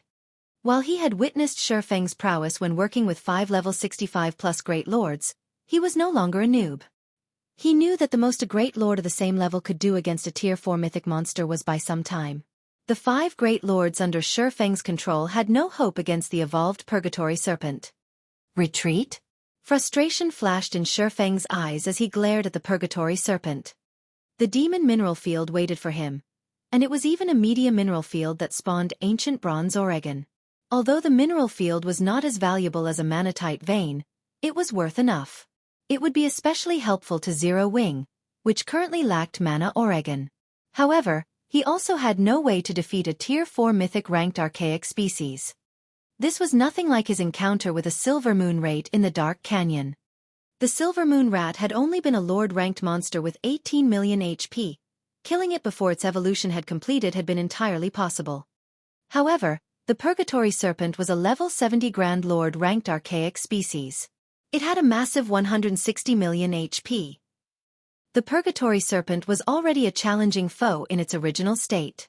Now that it was evolving, it had become far stronger. Guild Leader, Xueqi asked again after Xueqi's long silence. No. We still have a chance. After watching the Purgatory Serpent for some time, Xueqi noticed that runes on the serpent's body progressed very slowly. Immediately he commanded, "Everyone, get ready and follow me." Nothing ventured, nothing gained. When he had cleared out the monsters around the town, he had felt that his mission was too easy. The monsters hadn't been nearly as difficult as he had expected. However, now that he thought about it, the Purgatory Serpent's evolution might not involve luck at all. Rather, it may have been organized by the system. This was an opportunity the system presented for the players. How else could he explain why the Purgatory Serpent had suddenly begun to evolve as soon as he cleared out the nearby demonic creatures? The only explanation was that the system wanted players to defeat the Purgatory Serpent while it evolved. If players failed to defeat the Purgatory Serpent and allowed its evolution, players would have no hope of acquiring the demon mineral field until after they reached level 100. What? The guild leader wants us to fight the Purgatory Serpent? As everyone watched Xueqi dash towards the Purgatory Serpent, they began to wonder if he was a little too mad. They were only level 40+ players, still wearing level 35 equipment. Starting a fight with the Purgatory Serpent would be suicidal. But since their guild leader had issued the command, they had no choice but to grit their teeth as they approached the boss. In seconds, the team was within 1,000 yards from the evolving Grand Lord. The aura they felt radiating off of the Purgatory Serpent was much more intense as the players' movements became somewhat sluggish. Meanwhile, Xueqi retrieved one miniature ballista after another from his bag. In total, he took out 30 miniature ballistas. He had initially prepared these war weapons to help him take out troublesome, high-rank bosses in the Boneless field, but due to the Bible of Darkness' amazing benefits, he hadn't found an opportunity to use the massive siege weapons. Split into 5-man groups. 2 groups will take turns manning each of the miniature ballistas. Leave the rest to me. Healers, follow me, Xueqi instructed. Following which, he approached the Purgatory Serpent alongside his 5 great lords. Every monster evolution in God's domain took a considerable amount of time. Moreover, the higher tiered a monster was, the longer its evolution process would take to complete. In the case of a Grand Lord-ranked archaic species like the Purgatory Serpent, it should need roughly 30 minutes to finish evolving. In other words, the system had only given them half an hour to eliminate the Purgatory Serpent. If they failed, they could return and challenge the boss again after reaching level 100.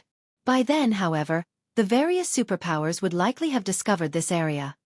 When Xueqi's group was within 300 yards of the Purgatory Serpent, the evolving Grand Lord opened its amber eyes abruptly and glared at Xueqi and the others.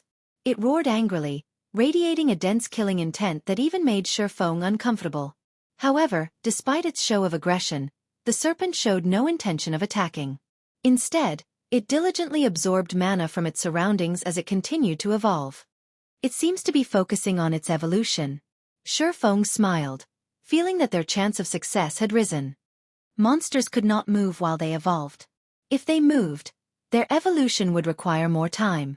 The process might even fail.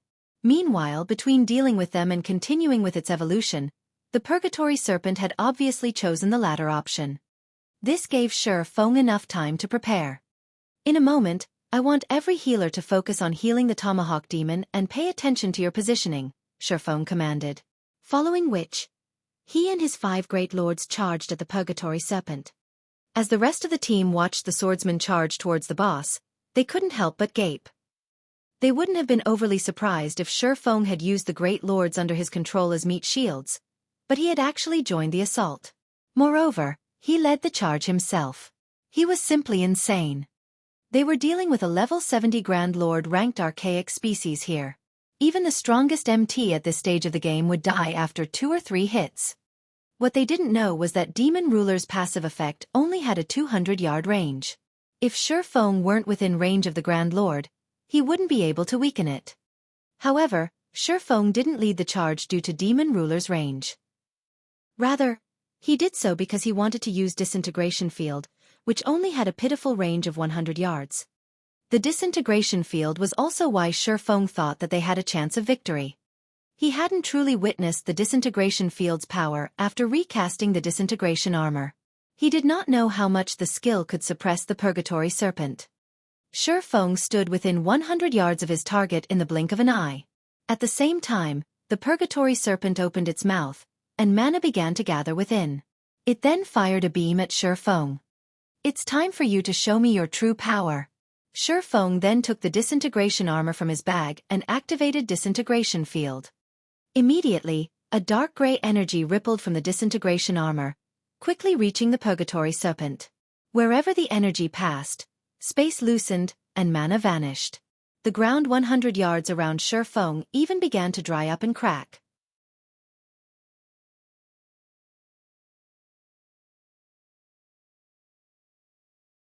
Chapter 16:18 Disintegration Armor's Power. Chapter 16:18 Disintegration Armor's Power. As the Disintegration Field activated, the gathering mana in the Purgatory Serpent's mouth disintegrated. The serpent's basic attributes also began to decrease rapidly. So strong. Xueqi couldn't help his surprise as he watched the disintegration field form. The demon ruler's passive effect already weakened demonic creatures by 30%. Although disintegration field hadn't significantly weakened the purgatory serpent, it had further decreased the Grand Lord's basic attributes to 50% of their original values. As a result, the purgatory serpent's HP had fallen from 160 million to 80 million. The effects of disintegration field were even more powerful than world projection, which cost 5,000 magic crystals to activate. However, the disintegration field special effect was far more frightening than the basic attribute decrease. It was easy to silence someone in God's domain, but thinning the environmental mana was incredibly difficult. This was something the old disintegration field was not capable of doing. Silencing skills merely stopped a target's flow of mana. While silencing skills were useful against low-tiered players and monsters, most higher-tiered players and monsters could remove the debuff. Although these skills were godly during the game's early stages, they become increasingly less effective as one progressed through the game. Conversely, skills capable of decreasing mana density weren't much of an advantage. At most, these skills could weaken a target's skills or spells and their focus. However, such skills would play a larger role later in the game. Xueqi had even seen skills that could remove a target's mana entirely in the past. By doing so, not only could a player prevent their target from using skills or spells, but the skills would also dull a target's senses. Although the disintegration field wasn't powerful enough to remove all of the mana in range, only thinning it, it was still incredibly effective. At the very least, it was stronger than ordinary silencing skills against high-tiered monsters and players. What did the guild leader just do? How did the Purgatory Serpent's mana decrease so drastically? When they realized the Purgatory Serpent's aura and basic attributes had weakened, Xueqi's team members were shocked. They all knew that the stronger a monster was, the harder it would be to suppress its attributes. Even with an intermediate magic array, players would be fortunate to reduce a Grand Lord-ranked archaic species attributes by 20%. Yet Xueqi had suppressed the Purgatory Serpent to 50% of its basic attributes. Moreover, none of them had seen Xueqi use any sort of magic array to suppress the boss. This was simply unheard of. Suddenly, the Purgatory Serpent spat massive, emerald fireballs at Xueqi, each the size of a small hill. They were incredibly fast, nearly impossible to dodge. Guild leader! The Zero-Wing players shouted as they watched the giant fireballs surround Xueqi. Although the Purgatory Serpent's attributes had been significantly reduced, it was still an archaic species. As weakened as it wasn't an enemy low-level players like them could hope to defeat. So fast. When Xueqi saw the incoming fireballs, he instinctively activated Heavenly Dragon's power and Void Shield. He then brandished his swords to block the attacks. Boom, boom, boom. As the fireballs descended, they shook the ground, and scorching flames filled the area. The powerful impacts formed one crater after another around Xueqi. As the emerald flames scattered, the Purgatory Serpent revealed a human-like sneer. Zero-Wing's members paled at the sight. The power each fireball contained could rival a large-scale destruction spell. Meanwhile, Xueqi was only a swordsman, not an MT. He could never survive such a bombardment. As the team began to believe that Xueqi had died, one player pointed at the team status window and shouted, "Ha! Guys, look at the guild leader's HP bar in the team window." What? The guild leader's HP bar is full. How is that possible? Everyone soon noticed Xueqi's HP bar in the team status window. His HP hadn't fallen in the least. As the flames and smoke subsided, they revealed a white figure standing among the numerous craters. This figure was none other than Xueqi. Not even the barrier protecting him showed any signs of damage. As expected of an archaic species, despite the reduction to its basic attributes, it can still execute such a powerful spell. Xueqi sighed ruefully as he examined the void shield around him. Although it appeared unharmed, the attacks had claimed nearly a quarter of its HP. Heavenly Dragon's power increased his maximum HP by 500%, and Void Shield formed a protective barrier with 10 times his maximum HP. In other words, the Void Shield could absorb over -4 million damage. Yet one of the Purgatory Serpent spells had devoured nearly a quarter of that. Had he not activated Void Shield in time, The attacks would have burned him to ash even with Heavenly Dragon's power active.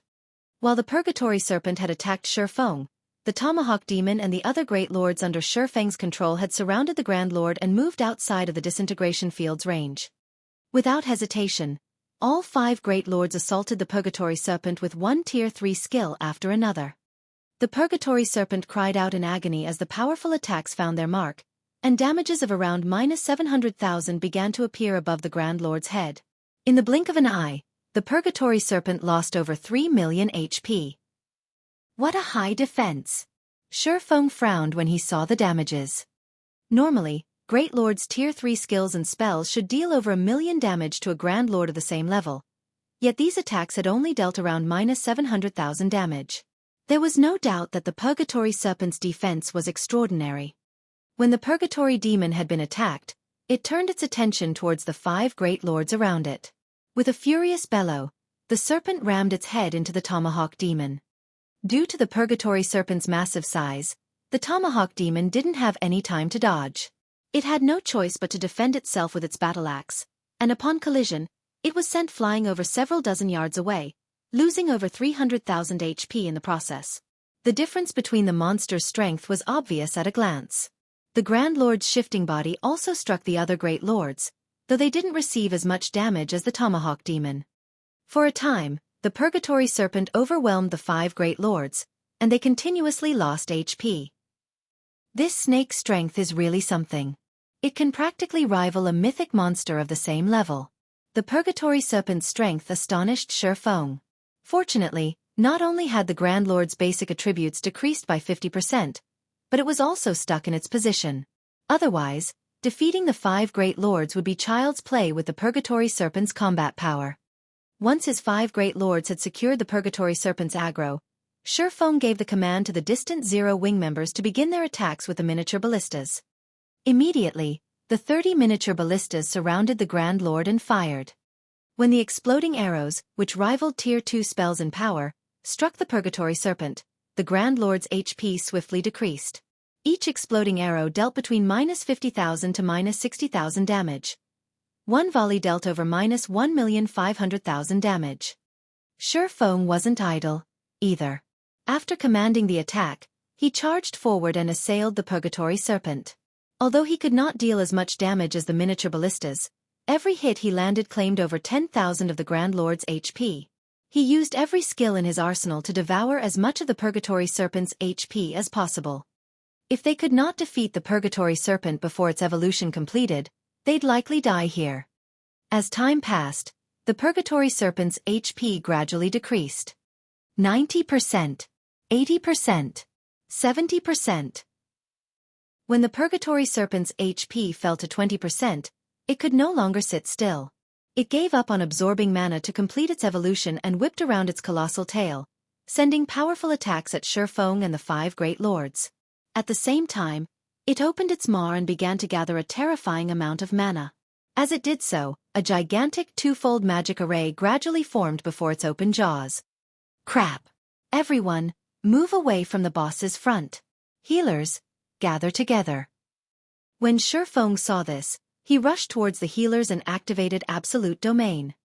However, Xueqi's warning had little effect as the Purgatory Serpent gathered mana too quickly. By the time Xueqi reached the core of the healer group, the Purgatory Serpent had released its death breath, firing a blistering black beam from its mouth. Any player or miniature ballista in the beam's way was vaporized instantly. With a single attack, the Purgatory Serpent had severely injured 3 Great Lords, destroyed 11 miniature ballistas, and killed over 200 players. Everyone was dumbfounded.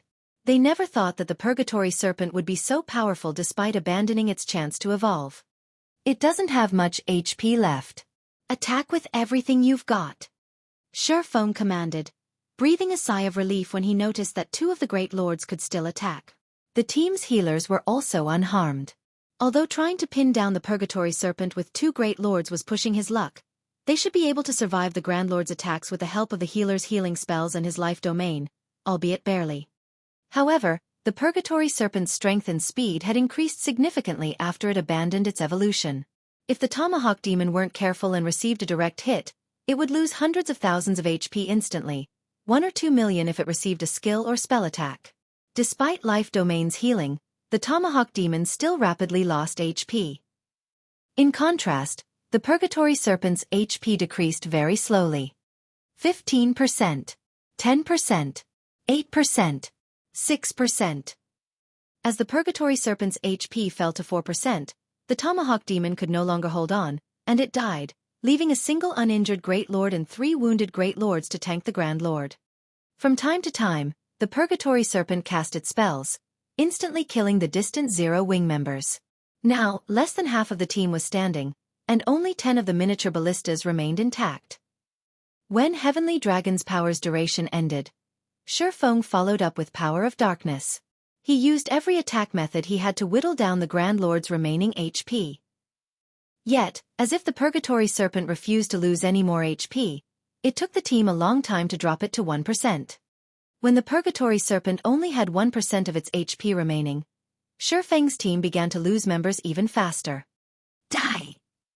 When Xueqi noticed his DPS drop, he gritted his teeth and activated Blade Liberation. He then swung Killing Ray at the monstrous Purgatory Serpent. Purgatory Pentaslash. Xueqi landed 5 consecutive hits with his sacred sword, each stronger than the last. With all 5 attacks, Xueqi had shoved the Purgatory Serpent's massive frame back by over 10 yards. The ground even trembled under the might of his attacks. Once Xueqi's chain attack ended, the Purgatory Serpent's HP fell to 0. Like a puppet with cut strings, the Grand Lord collapsed to the ground, shattering the earth beneath it.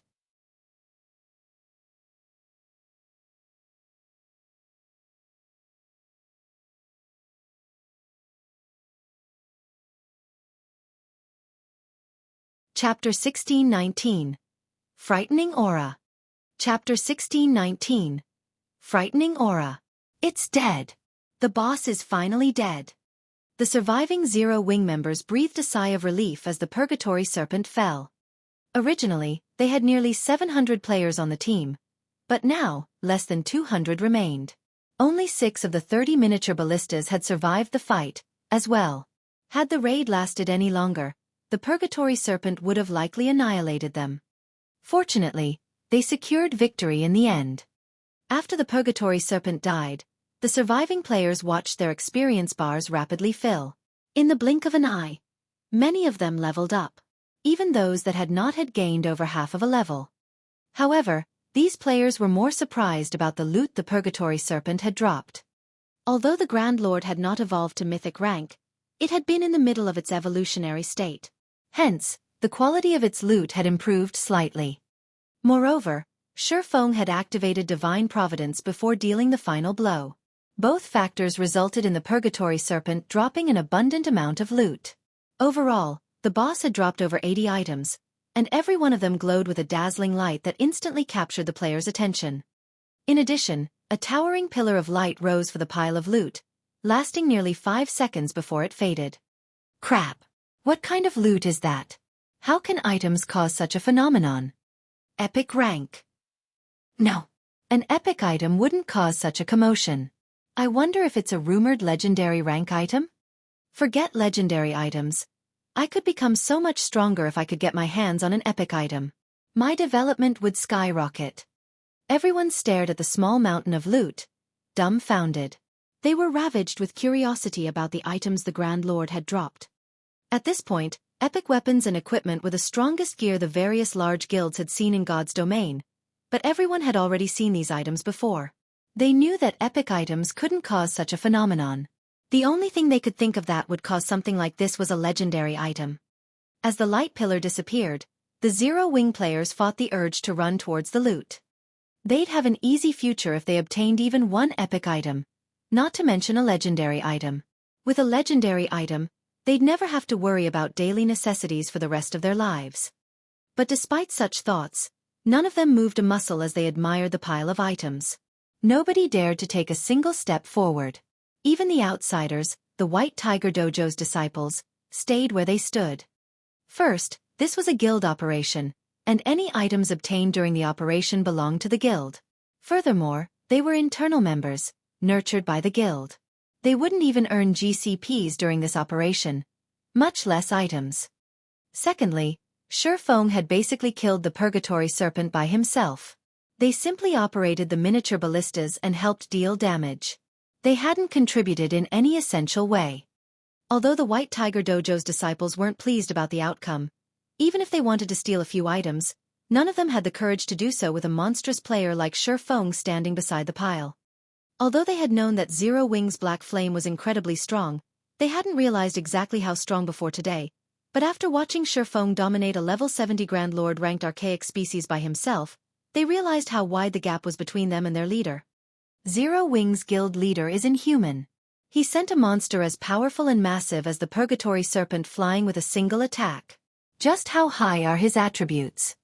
So, this is Zero Wing's rumored strength?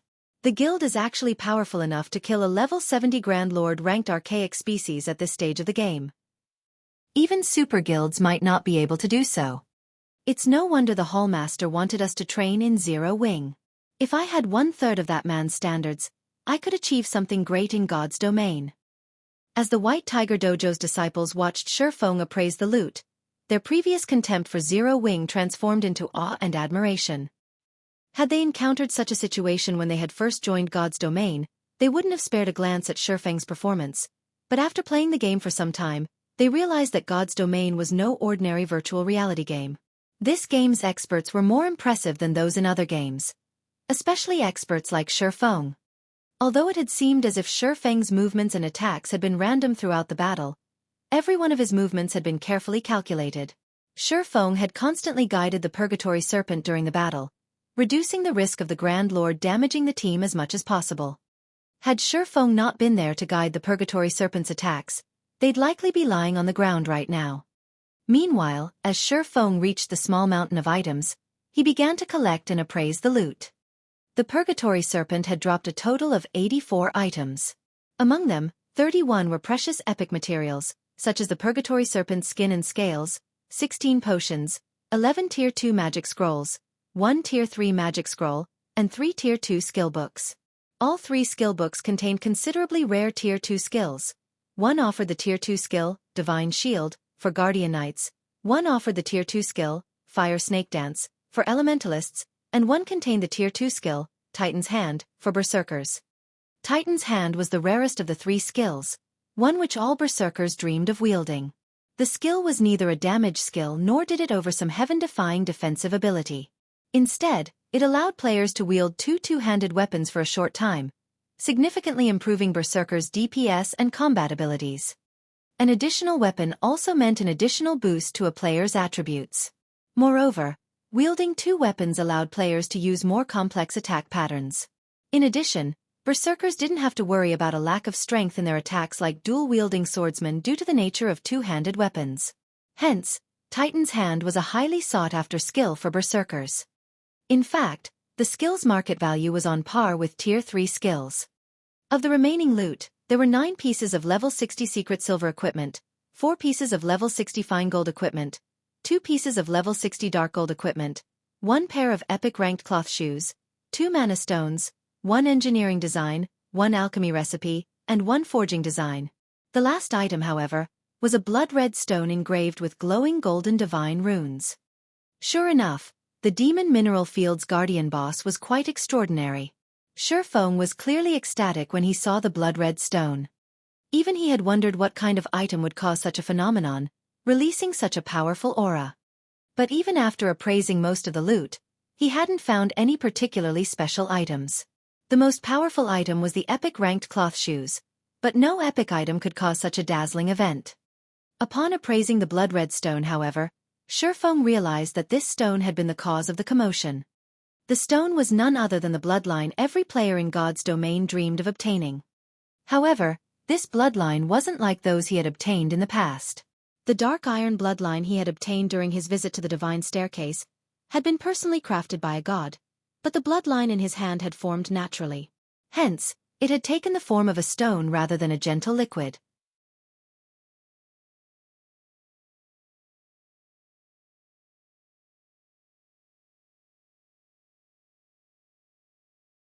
Chapter 1620. Natural Bloodline. Chapter 1620. Natural Bloodline. What's up with the guild leader? Why is he staring at that blood-red stone? Is there something special about it? What's so special about a stone? It's just raw material. I wonder what kind of equipment the Purgatory Serpent dropped. It'd be insane if it dropped a piece of legendary equipment. Don't be crazy. No matter how you look at it, a Grand Lord will never drop a legendary item. Though, it might have a high chance of dropping a fragmented legendary item. If our guild obtains a fragmented legendary item, the super guilds will go mad with jealousy. The players from Zero Wing launched into a discussion about the Purgatory Serpent's loot, growing particularly excited as they talked about the possibility of a fragmented legendary item dropping. Players in the various large guilds had begun to reach level 50, and some of the guilds had already obtained a few epic items. However, no one had heard of a guild obtaining a fragmented legendary item. If Zero Wing found a fragmented legendary item, it would become the guild's prized treasure, serving as a symbol of the guild's strength. Such an item would definitely elevate the guild's reputation since it would be the first guild in God's domain to possess such an item. Almost everyone who played virtual reality games paid attention to weapons and equipment. Apex weapons and equipment, in particular, were highly sought after. If news spread of Zero Wing's procurement of a fragmented legendary item, even players in other kingdoms and empires would learn of their guild, much less Star Moon Kingdom's players. A flood of players would visit their guild residences to join Zero Wing, making it much easier for the guild to recruit experts and continue to increase its strength. A fragmented legendary item? Xueqi could not help but chuckle when he overheard the hushed conversations. Zero Wing had acquired fragmented legendary items long ago, and the guild actually had more than one. Although they were correct that a fragmented legendary item could improve Zero Wing's reputation, great wealth brought great misfortune. Although the guild's fame would skyrocket if the public knew that Zero Wing possessed fragmented legendary items, it would also earn the guild an endless number of enemies. Hence, he had forbidden the guild's upper echelons speaking about these items to the public. Moreover, the blood-red stone in his hand was far more valuable than a fragmented legendary item. Bloodlines were extremely rare in God's domain, even rarer than fragmented legendary items. When a bloodline was found, even super guilds would use every weapon in their arsenal to obtain it, and the resulting bloodbaths would be horrendous. Obtaining a bloodline increased a guild's chance of nurturing an apex expert. Moreover, as players reached higher levels, the bloodline's benefits would become more prominent. After a certain level, these benefits would even surpass those of a fragmented legendary item. Furthermore, the stone in his hand was a naturally occurring bloodline, not an artificial bloodline crafted by ancient gods. There were two types of bloodlines in God's domain. The first type included the ancient gods' creations, the main bloodline source in God's domain. The second type involved naturally occurring bloodlines. The first type formed by drawing on the ancient gods' power, and in terms of potential, these bloodlines were slightly weaker than their natural counterparts. Regardless, both types of bloodline had their own advantages. Those created by the ancient gods catered to specific aspects. For example, Xueqi's dark iron bloodline improved his compatibility with melee skills, helping him increase his skill compatibility rates. On the other hand, natural bloodlines weren't as specialized, but in return, they provided greater boons to basic attributes. Due to the nature of these bloodlines, players who used them were generally known as humanoid monsters. To players who wanted to push the limits of their basic attributes, natural bloodlines were invaluable. Xueqi couldn't believe he had actually obtained a natural bloodline from killing a level 70 Grand Lord. Even though it had been an archaic species, it shouldn't have had a chance of dropping one, yet it had. If the demon players in the World Summit found out about this, they'd die of envy. Despite the various demon players trying desperately to ascend the divine staircase, they struggled to earn enough shrine points to purchase a bloodline. Yet Xueqi had obtained one after killing a single monster. Moreover, the raid had been relatively easy, with one boss and no mobs. Moreover, this stone was top tier among basic bloodlines. It was called the Shadow Bloodline. Shadow Bloodline. Weakens presence and aura significantly. Effects double when in darkness. Improvements focus on agility, followed by strength, endurance, intelligence, and vitality. Although the Shadow Bloodline's benefits to a player's combat power weren't as apparent as the ancient gods' bloodlines, it would undoubtedly increase an assassin or ranger's survivability. Decreasing one's presence and aura wasn't just effective against other players, But monsters would also struggle to notice the player. Rangers and assassins with the Shadow Bloodline would be able to explore high-level maps with ease, and they could enter places that players normally avoided. They could enter places that players normally could not set foot into. The Shadow Bloodline alone was more valuable than the Purgatory Serpent's combined loot. This trip was definitely worth it. Xueqi could not help but smile at the Shadow Bloodline. Neither epic equipment nor precious tools could help nurture a true Apex expert, but the Shadow Bloodline could. In fact, it might even help a player become a Tier 6 God-ranked expert. Even if he gave the Shadow Bloodline to an ordinary assassin or ranger in the guild, he could instantly nurture an astonishingly powerful expert, let alone experts like Fire Dance. When Xueqi finally finished admiring the Shadow Bloodline, he stored it in his bag. He had no intention of informing the others about the item. After he finished with the remaining loot, he instructed his team to rest up and prepare to enter the town. No one gave Xueqi's decision much thought. They simply did as they were told while the healers resurrected the dead. Meanwhile, the magic barrier around the town had vanished after the Purgatory Serpent's death. Players could now enter the town without hindrance. Of course, chaos ensued in the town. The demon kin, who had been mining the ores, ran around in a panic while the demon supervisors angrily suppressed the undisciplined demon kin. Demon kin, demonic creature, chieftain. Level 70. HP 9, 000, 000/9, 000, 000. Demon supervisor, demonic creature, great lord. Level 72. HP 38, 500, 000/38, 500, 000. To Xueqi, this chaos was an opportunity. There were easily more than 10,000 monsters in the town, and if they moved like an organized army, capturing the town's mineral field would likely be impossible. However, he could take advantage of the fight between the demon kin and the demon supervisors, slowly clearing out the monsters in the town. Xueqi didn't hurry to enter the town after his slain team members resurrected. Instead, he activated a spatial gate and sent them out of the Boneless land to rest and recover. His team's stamina and concentration had almost depleted during the previous battle, and there was no doubt that they were in for a long, arduous battle once they entered the town. They had to recover their stamina and concentration first. Time passed quickly. Once everyone had recovered, Xueqi led them back to the town's perimeter. Everyone, get ready. Once my great lord secure the monster's aggro, you'll attack with the remaining miniature ballistas.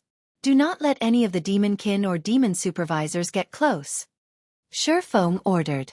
He then took a deep breath before pushing open the town's steel gates. The instant Xueqi entered the town, a horrific killing intent washed over him, shocking him awake. A series of system notifications then bombarded his ears.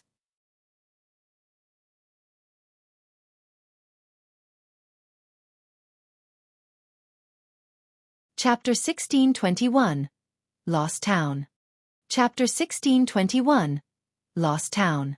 When the demon town's rune-covered gates opened, it felt as if some seal on the town had been removed as a chilling aura of killing intent surged out of the town's gate. What kind of town is this? Why does it have such a powerful aura? Crap. My attributes are decreasing. As the players from the White Tiger Dojo and Zero Wing prepared for battle some distance away, they couldn't help but shudder the moment Xueqi opened the gates. There was a massive difference between the aura they felt as the gates opened and the aura they had felt while looking at the demon town from the distant hillside. If the aura they had felt before was air, the aura they felt now was as heavy and dense as sea water. Not only did the powerful aura bring with it an intense mental pressure, making it hard for them to think, but their attributes had also begun to spiral downward. In the blink of an eye, their basic attributes had decreased by 30%. Xueqi, who had already entered the town, wasn't surprised by the sudden change. However, he was surprised by the system notifications he had received. System. Congratulations. You have discovered a lost town. System. Congratulations. You have triggered the epic ranked main storyline quest, Demon's Nest. System. Do you wish to accept this quest? If you abandon this quest, the lost town will disappear due to its broken seal. You have 1 hour to consider. If you do not make a decision within the hour, the quest will automatically be abandoned. Why is there a lost town here? Xueqi looked at the system notifications in confusion.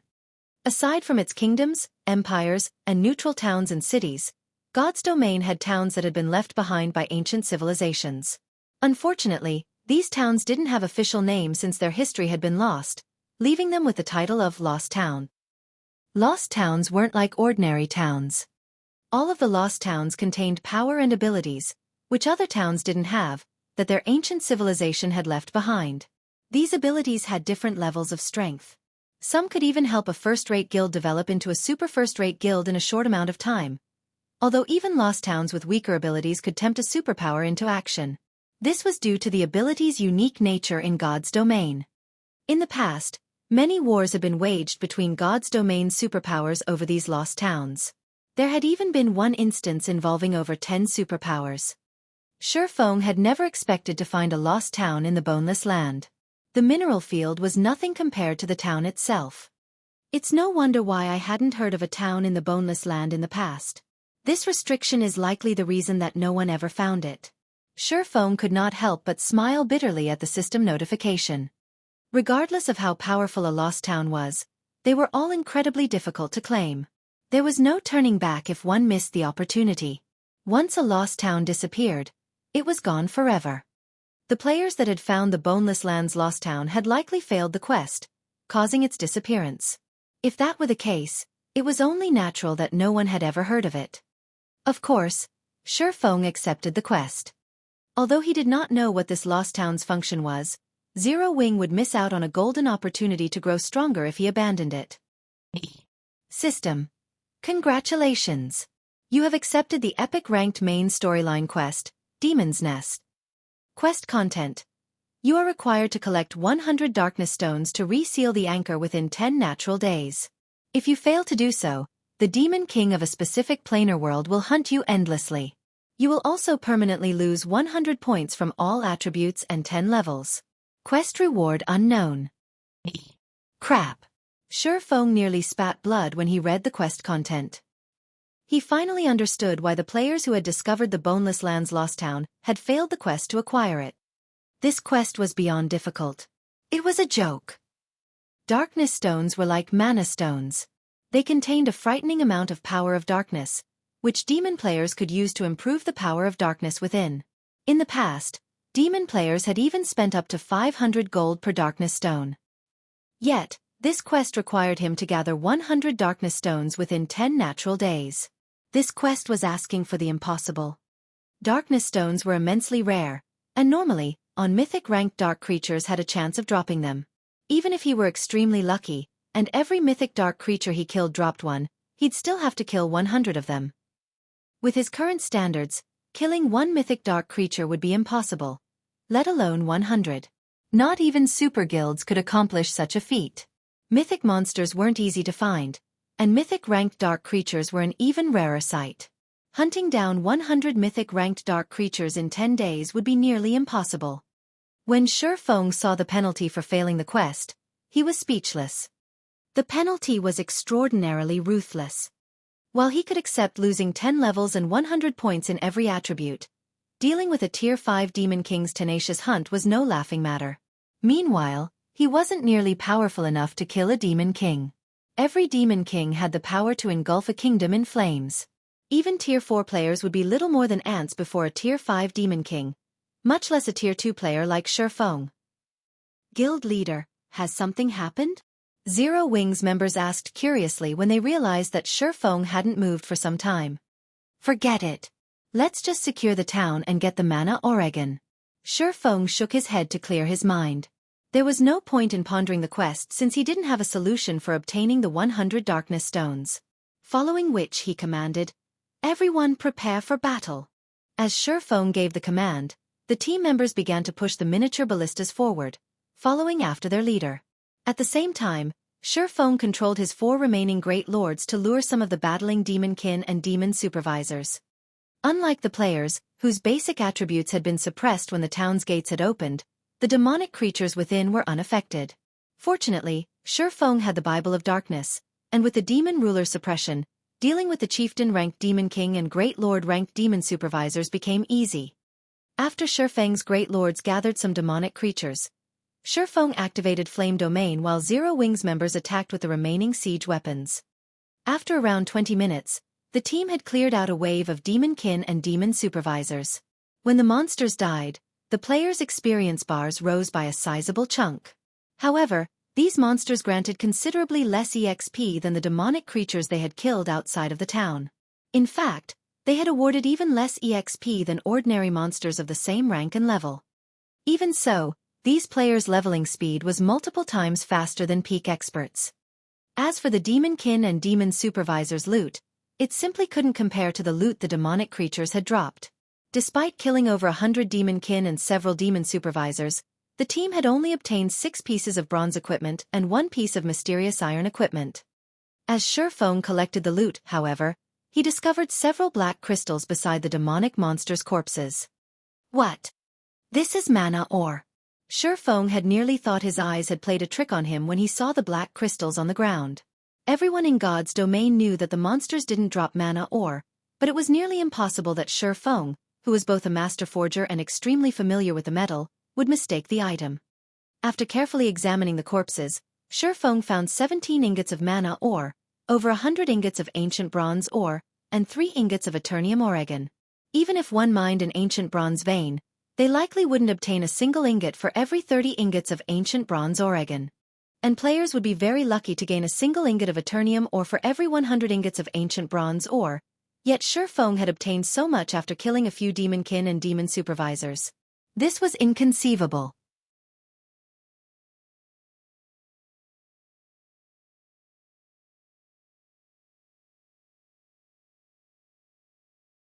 Chapter 1622. Struggle over the Primordial Divine Ruin. Chapter 1622.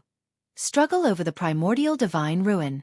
Shifeng wasn't the only player surprised to discover that the demon kin and demon supervisors dropped mana Oregon. Hey, do those rocks look like mana ore to you? I've seen mana ore before. They should be mana ore. Isn't mana ore a rare drop when mining? I never knew that monsters dropped it too. None of these players was a stranger to mana Oregon.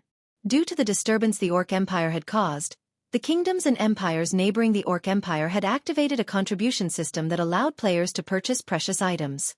The contribution system had also lured many players towards the Orc Empire.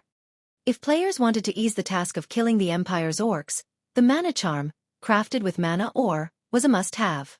Currently, mana ore sold for 1 gold, 20 silver per piece.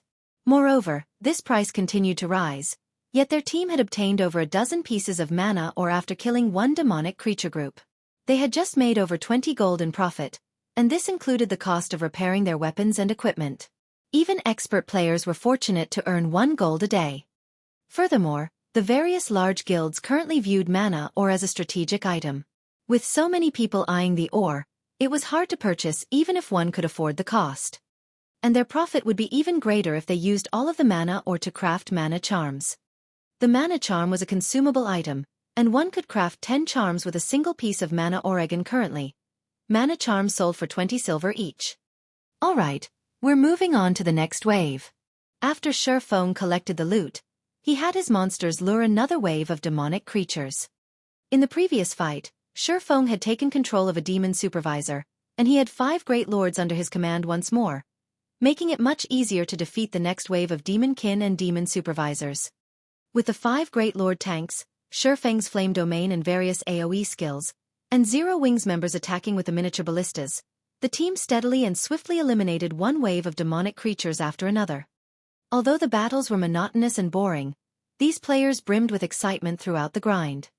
With each wave of demon kin and demon supervisors they killed, they earned between 10 and 20 pieces of mana ore and 3 to 5 pieces of Eternium Oregon. The team had also become more efficient as they worked. It had initially taken them 20+ minutes to annihilate each wave, and now, they cleared the monsters in a little over 10 minutes. With the abundant EXP, the team's leveling speed was also astonishingly fast. After grinding for a little over a day, Shifeng and his players finally reached the town's inner area. At this point, these players had leveled significantly. Now, even the lowest level player was level 45, whereas the highest level player was level 47. They had nearly caught up with Zero Wing's elite members. Meanwhile, to improve their efficiency, Xueqi had invested the EXP he had acquired into the Aura of Fire's flame domain. Now the skill dealt 2,400% base damage every second for 8 seconds, rather than the previous 1,800% every second for 7 seconds. The damage per second upscale had also risen from 20% to 25%, and the skill now covered a 100-yard radius. The skill could basically rival super large-scale destruction spells. Unfortunately, its cooldown was still 5 minutes. Meanwhile, after more than a day of grinding, Xueqi had acquired a total of 4,526 pieces of mana and 913 pieces of Eternium Oregon. The monsters had actually dropped more mana than what Zero Wing had in its warehouse by a considerable margin. While Xueqi massacred Demon Kin and Demon Supervisors, Aqua Rose and Gentle Snow had kept him updated with several situation reports. Their reports mainly focused on the Primordial Divine Ruin in the Orc Empire. The various large guilds had fought tooth and nail over the ruin after its sudden appearance. They all wanted the level 50 top-tier weapons and equipment as well as the rumored advanced combat techniques to prepare for the level 50 super large-scale team dungeons. Currently, 2 super first-rate guilds and 2 super guilds were involved in the struggle. Even a transcendental power like the Secret Pavilion, which rarely took part in such struggles, had joined the fray. Naturally, plenty of first-rate guilds joined the fight, as well. The situation at the ruin was utter chaos. Meanwhile, only 10,000 players were allowed into the Primordial Divine Ruin each day, but over 1 million players had gathered in the area, with the weakest on par with the guild elite members. The war over the Primordial Divine Ruin was the most intense in God's domain thus far. Over 30,000 expert players had already died, not to mention the elite players. When the ruin had last activated, the 5 superpowers had claimed 70% of the available slots. Surprisingly, Heaven's Burial had secured 1/3 of the remaining 30%. The various first-rate guilds had shared the remaining 20%, and none of the second- and third-rate guilds had claimed a single slot. Guild Leader, although Heaven's Burial has suffered significant casualties while it explored the Primordial Divine Ruin, they've also obtained plenty of level 50 fine gold and dark gold weapons and equipment. Their top-tier experts' combat power has improved massively. I've also heard that they've obtained 2 basic combat techniques and plenty of magic array scrolls, designs, and recipes. Although our guild has suffered about the same losses as Heaven's Burial in the field battles, I'm afraid that we'll be in danger soon if Heaven's Burial continues to grow stronger. Why don't we send some of our members to explore the ruin as well? Aqua Rose was sorely tempted to loot the Primordial Divine Ruin. Although the Conqueror parties slaughtered Heaven's Burial's members, Heaven's Burial and Blackwater weren't simple enemies. To counter the Conqueror parties, the 2 guilds had employed many Refinement Realm experts, sending them out to ambush Zero Wing's members in the 4 high-resource maps. They had even sent some of these Refinement Realm experts to ambush the Conqueror parties. Meanwhile, both guilds had suffered tremendous losses. If Zero Wing hadn't partnered with several first-rate guilds and raked in a massive profit with Zero Wing City's teleportation function, the guild would have crumbled long ago. How is the equipment collection coming along? Xueqi asked. We've only collected a small fraction of the required amount thus far. I'm afraid that it'll take some time before we have 700 full sets of level 50 weapons and equipment, Aqua Rose said, sighing powerlessly. The guild's consumption of weapons and equipment was severely high right now. Trying to set aside level 50 elite weapons and equipment for 700 players under such circumstances was incredibly difficult. She had even involved Gentle Snow's main force in the task. Disregard the Primordial Divine Ruin for now, and focus on collecting weapons and equipment. Once we have the items ready, we'll have an easier time dealing with the guild's issues, Xueqi instructed. I'll think of a way to gather as much as possible. Aqua Rose could only nod in frustration.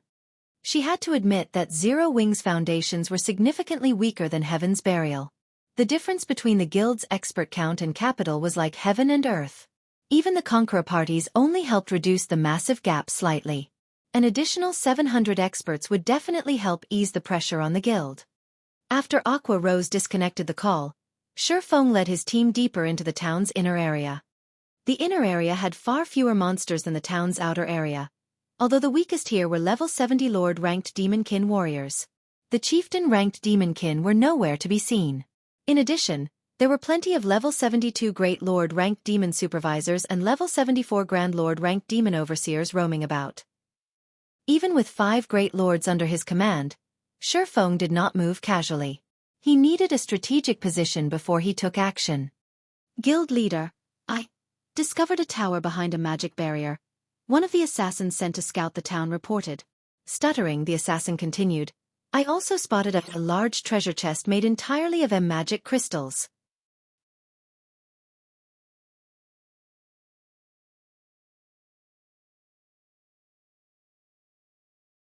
Chapter 1623. Town's Ability.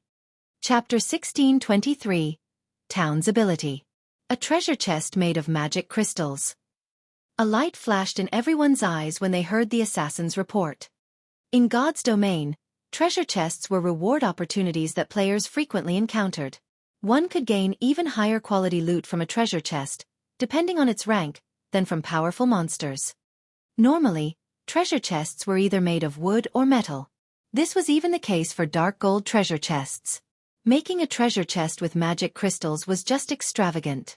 Needless to say, the treasure chest definitely wasn't low rank. A bronze treasure chest's loot could already rival a chieftain-ranked monster's drops of the same level. Not to mention mysterious iron, secret silver, fine gold and dark gold treasure chests.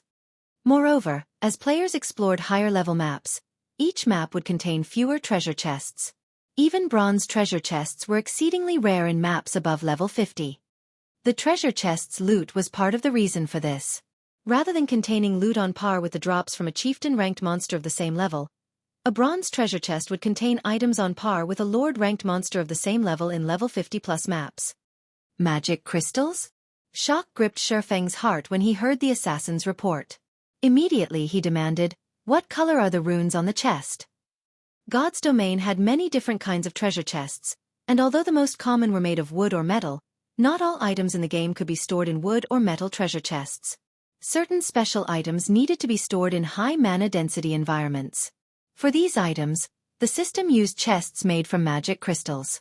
Such treasure chests were insanely rare in God's domain, and naturally, they were far more valuable than ordinary chests. All of the items in such chests were unique in God's domain. There were no duplicates of these items. These magic crystal treasure chests also had a different ranking system than ordinary treasure chests. Their ranks were based on the color of the runes engraved on the crystal. The runes came in silver, gold, and purple. Silver was at the bottom of the list, while purple runes offered the best items. Gold, the assassin answered after taking a closer look. Gold. Xueqi was instantly ecstatic. All right, we'll head over right away. In God's domain, a silver magic crystal treasure chest was the equivalent of a fine gold or dark gold treasure chest. A gold magic crystal treasure chest was on par with an epic treasure chest, and a purple magic crystal treasure chest was the equivalent of an inferior legendary treasure chest or higher. Xueqi had only ever seen silver magic crystal treasure chests in the past, never gold, but he had heard rumors that Chaos Star, one of God's domain's 12 sacred elementalists, had opened a gold magic crystal treasure chest. This was also precisely the reason that he had secured his position as one of the 12 sacred elementalists. Moreover, unlike the other 11, who had been replaced from time to time, Chaos Star had held his position. Unfortunately, nobody knew what he had obtained from the gold magic crystal treasure chest. Xueqi and the rest of his team quickly arrived before the White Tower. The tower was only 5 stories tall, and a pitch-black pearl that radiated a frightening aura occupied the tip of the tower. When this aura washed over the team, they felt as if some monster was watching them. Even the mana around the pitch-black pearl seemed frozen. There was no flow of mana around the pearl whatsoever. Numerous divine runes had been carved along the tower's walls, and they created a light blue defensive barrier around the tower, which seemed impenetrable. However, unlike most people, Xueqi knew that the barrier wasn't an ordinary defensive magic array. The magic array carved into the tower's walls had survived since ancient times. Current magic arrays simply couldn't compare. Moreover, based on the array's complexity, Xueqi guessed that it was beyond a master magic array. Not even a Tier 4 existence would be able to scratch the barrier, forced to stand aside as they gazed at it. Interestingly, no monsters were anywhere near the tower. The roaming demon supervisors and demonkin warriors only stared at it for a moment before moving on. None of the demonic creatures dared to come within 100 yards of the White Tower. Meanwhile, Placed on the tower's open-air top floor sat a magic crystal treasure chest, and as the assassin had reported, the treasure chest was covered in golden runes. The treasure chest also radiated so much mana that it created a white mist around it. Seeing this phenomenon, even a fool would realize that the chest was far from ordinary. All of the players on Xueqi's team drooled as they stared at the treasure chest. "Everyone, get ready. We'll eliminate the surrounding monsters first," Xueqi immediately commanded. Although he did not know why none of the monsters would approach the tower, there were still over 500 of them in the area. If they did not clear out the monsters, they'd never approach the tower without detection. Following which, Xueqi controlled his 5 great lords and began to lure the demon supervisors and demon-kin warriors, killing the demonic creatures with practiced organization. With the help of Demon Ruler, Xueqi's great lords could tank around 20 demon supervisors and demon-kin warriors simultaneously. After gathering the enemy demonic creatures, Xueqi used Flame Domain, and towering flames devoured the monsters, dealing several 100,000 damage each second. At this point, Flame Domain was far stronger than Tier 2 spells. In fact, it almost surpassed Tier 3 large-scale destruction spells. By the time Flame Domain ended, the demon supervisors and demon-kin warriors had lost nearly 4 million HP each. Immediately following, a volley of exploding arrows slammed into the demonic creatures, each arrow dealing around -300,000 damage. The demon supervisors and demon-kin warriors very quickly became EXP for Xueqi's team. By the time the group defeated the 500 or so demonic creatures around the tower, some of the level 45 players had risen to level 46. However, the level 47 players still needed some time before they reached level 48. As for the loot, the team gained far more than the drops in the town's outer area. More than 100 level 60+ weapons and equipment had dropped, and among them, over 30 were mysterious iron rank. In addition, plenty of mana ore had dropped. Killing the 500+ monsters had netted Xueqi nearly 1,000 pieces of mana ore, increasing the total count past 5,000. With this, we should have more than enough mana ore to construct the mana tower. Xueqi could not help but smile in satisfaction as he gazed at the mana ore in his bag. The trip to the Boneless land had definitely been worthwhile. The mana tower was one of the most important support buildings a guild city could have. It was the defining point between a guild city and a guild town. Normally, guilds constructed their mana tower the moment they acquired a city, but due to the sudden demand for mana ore, Zero Wing City hadn't had enough to construct its mana tower until now. It hadn't been able to become a true guild city. Now that he had enough mana ore, he could start constructing Zero Wing City's mana tower once he returned. After dealing with the surrounding monsters, Zero Wing's members approached the tower. However, the instant they set foot within 100 yards of the tower, the black pearl at its tip began to glow with energy. It then fired countless beams of black light at the approaching crowd. Caught off guard, the beams struck Zero Wing's members. Not only were they thrown out of the 100-yard perimeter, but they had also lost 20% of their HPs. Although some experts like Xueqi had reacted quickly and defended themselves with their weapons, the impact still forced them to retreat by 3 steps. On the bright side, they hadn't received any damage. After the first wave of black beams, only 100 or so players remained within 100 yards of the tower. The rest of the team had been thrown back. An instant later, the pitch-black pearl launched another wave of beam attacks. This time, the more beams targeted each player. During the first wave, each player only had to deal with 3 beams, but now they had to face 4. Furthermore, each player had to deal with an additional beam each time the black pearl attacked. The longer the crowd remained inside the 100-yard range, the fiercer the attacks became. When the black pearl launched more than 10 beams at each player, even the experts of Xueqi standards were thrown out of range. It's no wonder why the monsters avoided the tower. This defensive feature is really amazing. Realization dawned on Xueqi as he watched his teammates fly backward. At the same time, he was overwhelmed by ecstasy. Every lost town had its own unique ability in God's domain. Clearly, this defensive feature was this lost town's ability. Although Xueqi had only watched the defensive feature for a few moments, he had grasped the feature's true purpose. In reality, the defensive feature wasn't meant to keep enemies away. Rather, it was a training device to help players improve their combat standards. This was an extremely rare ability, even among God's domain's various lost towns.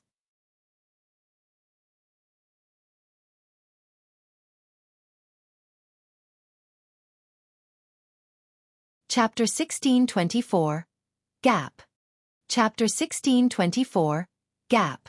Despite multiple attempts to approach the tower, none of Zero Wing and White Tiger Dojo's members got within 70 yards before they were thrown out of the 100-yard range. What a powerful trap. Crap. The system is definitely doing this on purpose. It put that treasure chest on display up there just to taunt us. This is ridiculous. It's impossible to take on more than 10 of those black beams at once with the silencing effect within the tower's 100-yard range. Those beams are so fast, too. Everyone looked at the pitch-black pearl on the tip of the tower with resentment. They felt that the system was toying with them. Among their nearly 700 players, Zipping had the best performance. However, even Zipping had only reached the 72-yard mark before being blasted out by over a dozen black beams. Zipping's combat standards easily ranked among the top players in their group, yet not even he could reach the tower.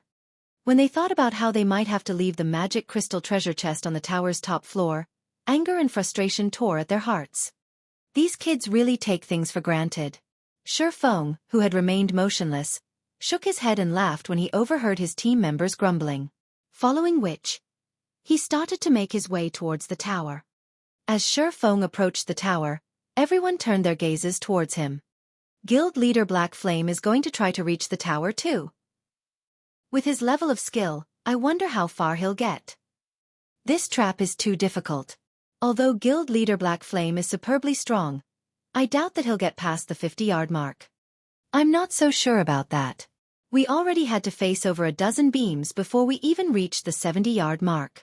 At the 50-plus range, I bet that the tower will fire over 30 beams. Even if Guild leader Black Flame has frightening attributes, dealing with so many attacks should be impossible. I don't think he'll even get past the 60-yard mark. As the White Tiger Dojo crowd watched Shufeng approach the tower, they started a quiet discussion amongst themselves. They were curious to see the capabilities of Star Moon Kingdom's mythical expert. Truthfully, they had been displeased when the White Tiger Dojo had sent them to train with Zero Wing. They were bona fide fighting experts in the real world, yet they were training under a virtual expert. This was a joke. However, after spending some time in God's domain, they had discovered that this virtual reality game was far from ordinary.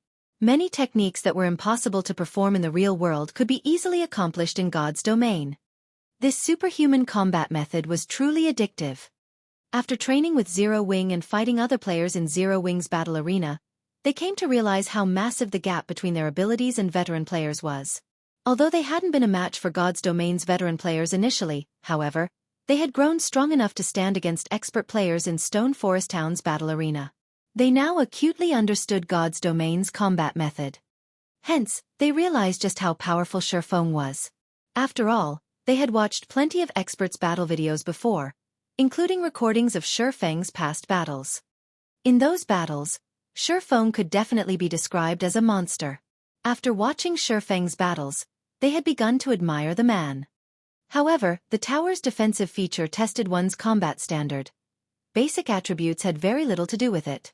It didn't matter if Shufeng's attributes were significantly higher than theirs, and although his combat standards were awesome, he should still have his limits. The guild leader is making a move personally? Nice. We're in for a treat now. In contrast to the White Tiger Dojo disciple skepticism, Zero Wing's members were clearly excited. They paid close attention to Shufeng's every move, hoping to get a glimpse of his true strength. Normally, they didn't get to see this, and in the previous battles, Shufeng had mostly relied on his 5 great lords. They barely caught a glimpse of Shufeng's true capabilities. Experts like Zipping watched Shufeng curiously, as well. They were all eager to learn how much of a gap existed between them and their guild leader. Shufeng quickly arrived at the 100-yard mark, but unexpectedly, he didn't sprint towards the towers as the previous players had. Instead, he continued leisurely even once he was within the Black Pearl's attack range. What is the guild leader trying to do? Could he be testing the waters? Shufeng's actions confused his team members. They had already gotten a clear grasp of the Black Pearl's attack method during their previous attempts. Not only did the strength of Black Pearl's attacks increase as they moved closer to the tower, but it also launched attacks more frequently. If someone wanted a better chance of reaching the tower, they needed to move quickly. They also needed to block the orb's attacks. Yet Xuefeng was. Before anyone could react, the Black Pearl began to attack Xuefeng. Suddenly, two beams of light shot towards Xuefeng's vital points. Just when the two beams were about to hit, Xuefeng stopped abruptly and turned slightly. He didn't bother to unsheath either the abyssal blade or killing ray. Xiao! Xiao! Everyone watched, disappointed, as the two beams pierced their guild leader. However, the attacks didn't throw Xuefeng out of the 100-yard area, and he began to pace towards the tower once more. What's going on? Did he dodge them? The player's expression twisted with confusion. Following which, the Black Pearl launched another wave of attacks. This time, it fired 3 beams. As Xuefeng moved closer to the tower, the beams reached Xuefeng much sooner than the last attacks had, giving their target less time to react. The team members watched Xuefeng with wide-eyed anticipation. What was the man going to do this time? However, to their disappointment, Xuefeng reacted the same way as before, stopping and shifting to the side. Like the prior attacks, the beams passed through his body harmlessly, striking the ground behind him. Xuefeng continuously moved closer towards the tower like so. 95 yards. 90 yards. 80 yards. The beams, which had beaten everyone senseless, were practically non-existent to Xuefeng. They pierced through him harmlessly, again and again, blasting small craters into the ground behind him. Xuefeng quickly reached the 72-yard mark, Zipping's record distance. However, he hadn't even used his weapons to defend himself once since he began his approach. In fact, he hadn't even touched his weapons. Is the Black Pearl broken? Has the system made some mistake? The White Tiger Dojo disciples gaped in shock as they watched Xuefeng steadily move closer towards the tower as if he were strolling across his backyard. In their opinion, Xuefeng hadn't done anything whatsoever all this time. The only explanation they could think of was that the system had made an error. They had never thought that Xuefeng would be so lucky. Seeing this, some curious White Tiger Dojo disciples decided to attempt the test again. However, when they allowed the black beams to strike, they were instantly thrown backward. Impossible! How is the guild leader doing it? Why aren't the Black Pearl's attacks hitting him? The White Tiger Dojo spectators' eyes fall from their sockets as they watched as their companions were blasted past the 100-yard mark. So, this is the difference between the guild leader and me? Zipping revealed a bitter smile as he watched Xuefeng move past the 50-yard mark. Although he had been aware of the huge gap between him and Zero Wing's peak experts, he hadn't realized that the gap between them was so fast, let alone the difference between his abilities and that of Zero Wing's mythical expert. In less than a minute, Xuefeng had reached the base of the tower, at which point the tower's defensive magic array deactivated.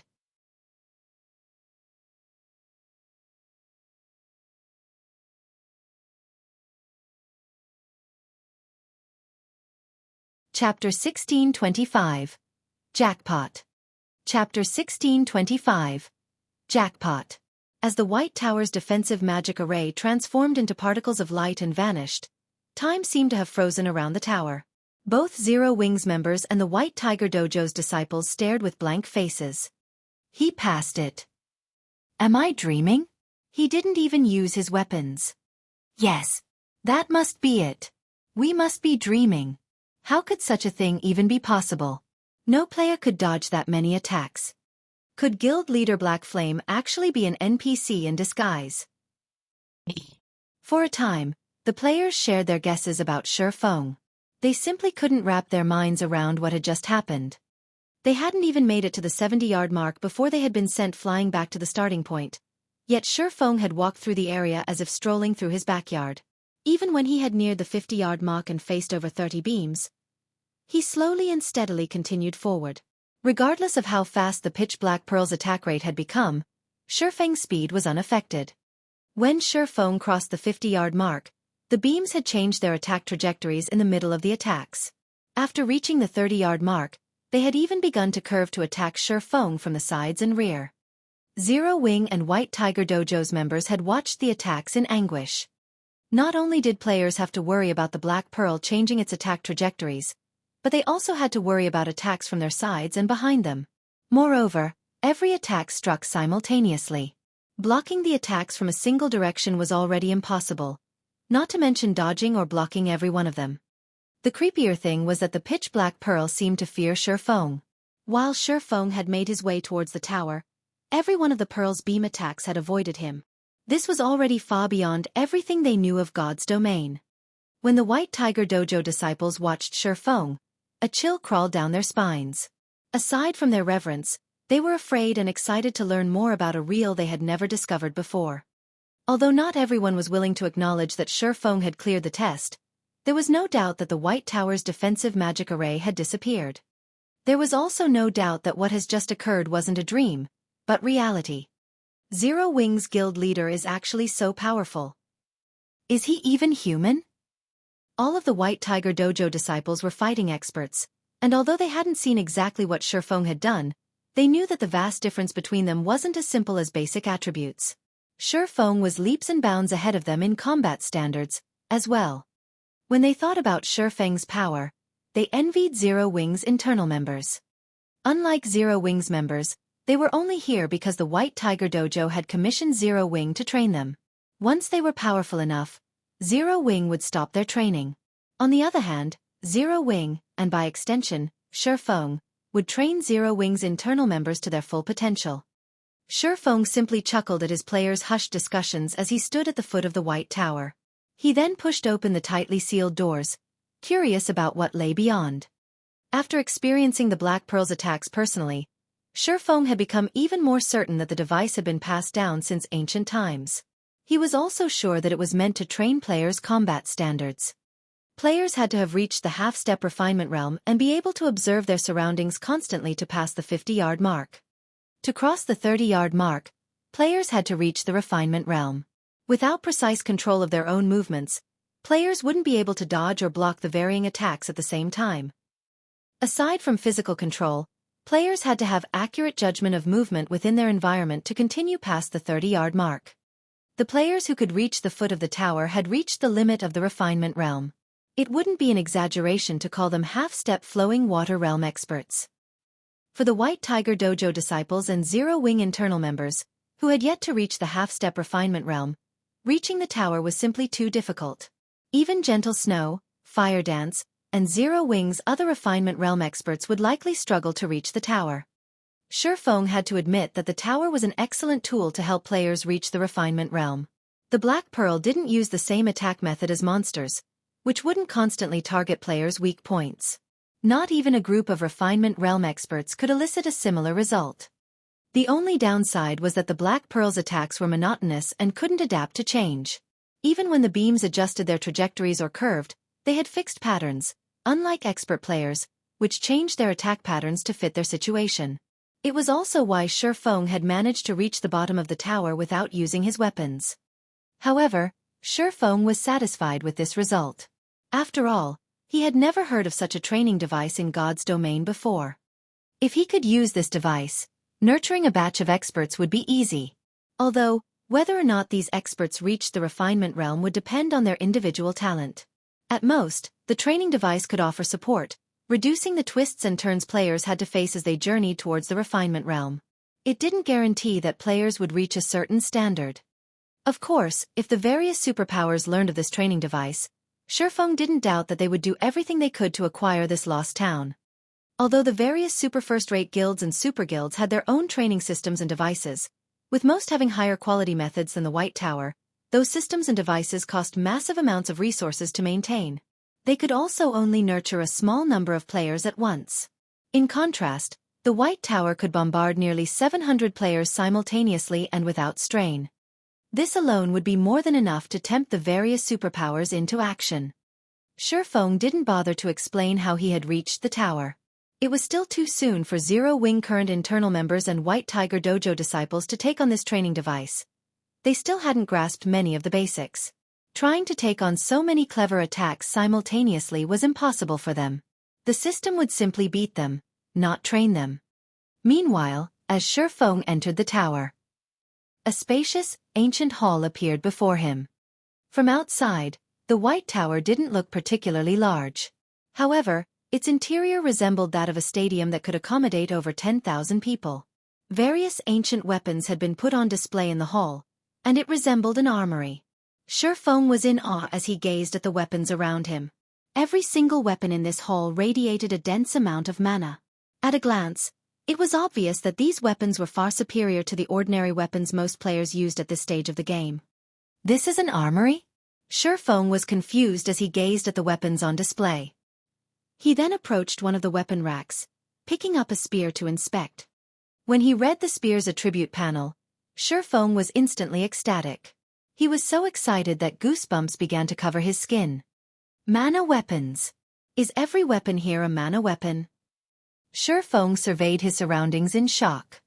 There were easily over 10,000 weapons in the hall.